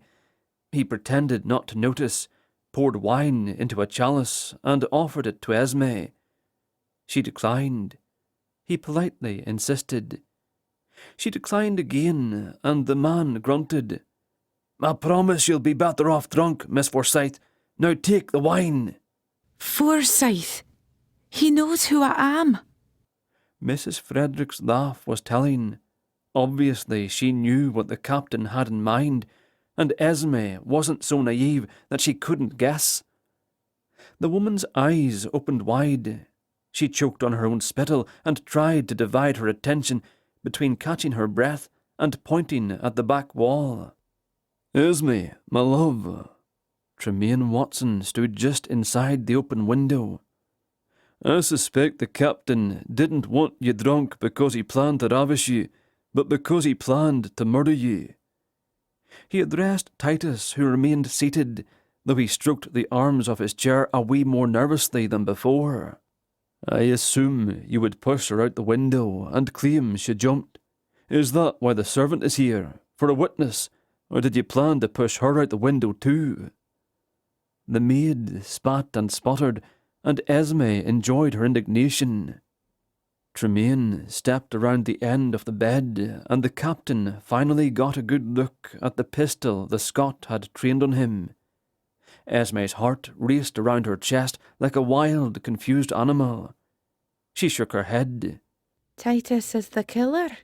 "Aye, lass. He must have coerced Red Mac into confessing. Time was running out, and he was desperate to lower our guard. I'm sure he was quite beside himself with glee when he saw the ship coming to collect me. In fact, he was so giddy, he slipped." "I was surprised you didn't catch that, Doctor." The captain turned to her. "I asked him if Miss Forsyth was going to continue on with us. I was surprised he didn't hear it, but doubly surprised when you seemed just as oblivious. But then again, your heart was breaking, was it not? A helpful bit of distraction, that." "First of all, I'm not a doctor." Tremayne bent down and handed Esme the pistol. "It's ready to shoot. Just squeeze the trigger if he moves. I forgot my dagger, aye." He moved to the bed and beyond, then pulled his weapon out of the wall where it had nearly severed the bed rope. When he turned back, the captain jumped to his feet, pulled something from the chair and threw it. She shot the pistol, but it hit the leather back and split it open. Titus screeched with fury at the damage done. Tremayne stood still, looking down at the handle of a knife sticking out of his belly. Esme screamed and ran to him to help ease him to the floor, but he simply stood there, frowning at the handle.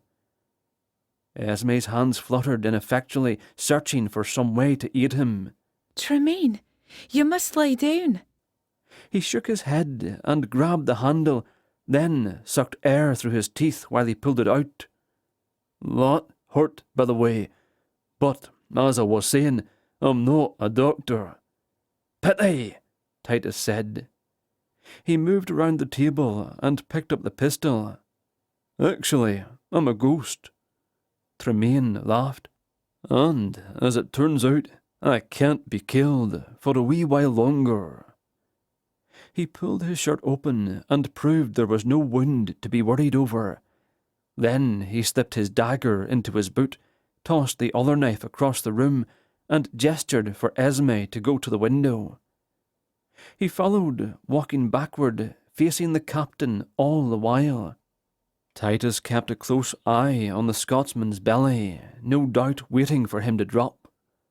Esme looked out the window. A rope hung from just above the window down to the water where the smaller ship trailed in the wake. The young woman grinned and waved.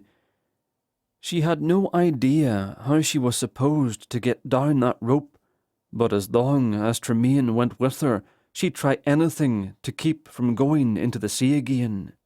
She still wasn't sure what lurked beneath the surface, but the stubborn man had just pulled a knife from his middle. There should have been blood, and now he was back to claiming to be a dead man. "Heaven help me." "There is one thing I don't understand," he told the captain.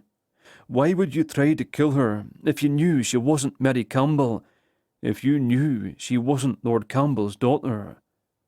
"I wasn't hired by Childers. It was Lord Campbell who wants the lass dead, and was willing to pay me handsomely to see it done.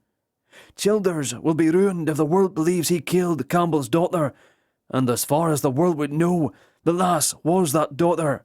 If she reached Boston, however, there was too great a chance someone would recognise her for a fraud.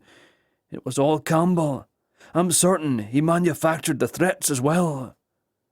Esme was shaken to the core.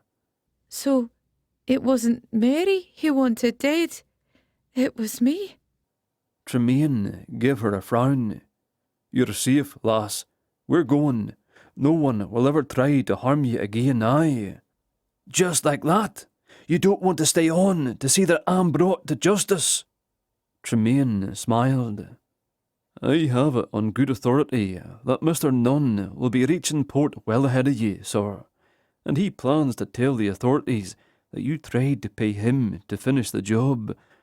Red Mac has been released, and Mr. Trudeau has taken command of the ship. You and Mrs. Frederick will be locked in here together for the next 2 days or so. Of course, you're welcome to jump, and no doubt one of you will drive the other to do so, but it won't change a thing.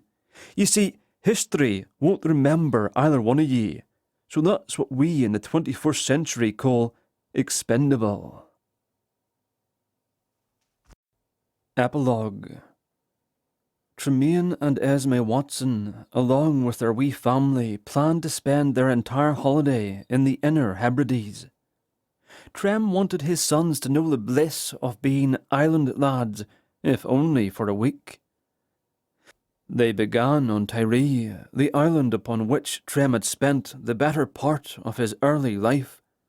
In Baleful Bay, the boys sank their toys and feet into the white sands and called out for Trem to come save them.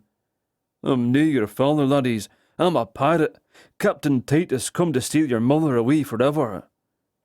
He pulled Esme off her feet and into his arms, letting their picnic fall where it would. After a quick kiss, he laughed as pirate-like as possible while running into the cold, blue water. The lads hurried to their mother's rescue, and they wore themselves out with squealing. After supper, they drove further east to Hainish, where Trem's home had once stood. A newer cottage had been built upon the old, so there was little of it that was familiar. With time still on their hands, and carpets of wildflowers spread before them, they wandered to the shore and picked their way around the cliffs. Andrew seemed unimpressed with the low-lying island, but then again, Andrew was rarely impressed. "Is this really where you lived, Da?" "Aye, left the island only a handful of times, until I was 23. "Sounds a terrible bore," Andrew said, and looked Trem over like there must be some physical expression of such a stifled existence. "There's naught wrong with me," Trem assured the laddie. "I had plenty of animals, and a few good friends, aye, and the whole of the Atlantic at my feet, and every day it would leave treasures on the shore." "Treasures?"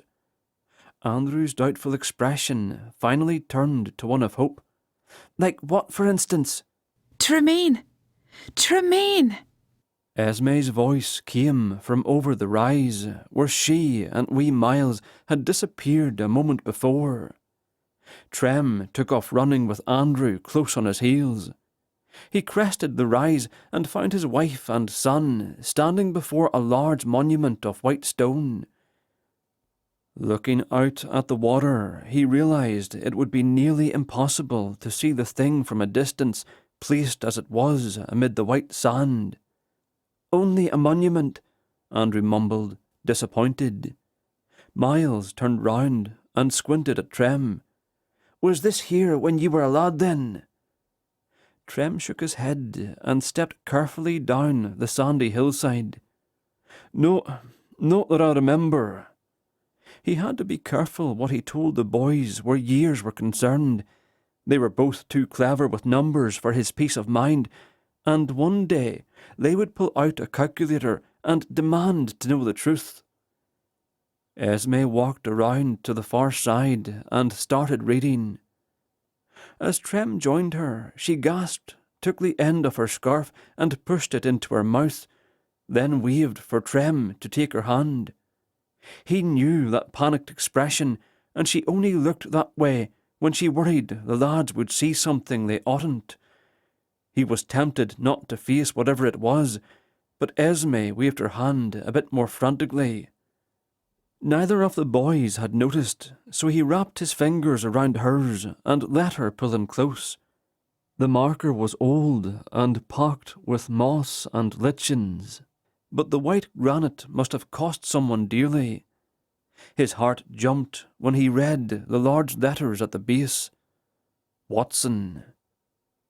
Emotion threatened to swamp him like a boat, but he felt Esme lending him strength through their grasped hands, and it was enough to keep him upright. Starting at the top, then he silently read the engraving. in honour of my beloved son, Tremayne Andrew Watson, who died at Culloden, April 16th, 1746. The Honourable chose sides. Neither of them could speak for quite some time. The lads fell asleep on the trip back to the holiday cottage, and a reverent silence had filled the car when Esme finally lifted her head from Trem's shoulder and found her voice. I love you with all my heart, Tremayne Watson. But you were wrong What about? about a father's honour. When we first met, you said, I remember what I said, and you're right, I was wrong. She smiled sweetly, just as she always did when Trem told her she was right about something, and bringing a smile to her lips was worth swallowing a great deal of pride. But this time it happened to be true. She'd been willing to sacrifice her life if need be to win back her father's honour, and Trem had thought her foolish because he had tried to do the same and failed. But thanks to his father's grand gesture, Trem's death at Culloden was not as bereft of victory as he'd always believed. She rested her head back on his shoulder. Was your father a poetic man then? He snorted.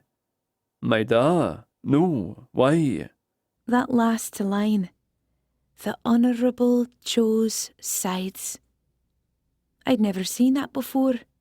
Trem bit his lips and forced air in and out of his lungs, using whatever distraction he could manage to keep from blubbering all over himself. After a moment, he was back in control. They were the last words I said to him, he confessed, before I left to join the cause. This has been Watson, The Ghosts of Culloden Moor, Book 18, written by L. Muir, narrated by Andrew McDermott and Jen McGurk. Copyright 2018 by Leslie Muir Lytle. Production copyright by Leslie Muir Lytle.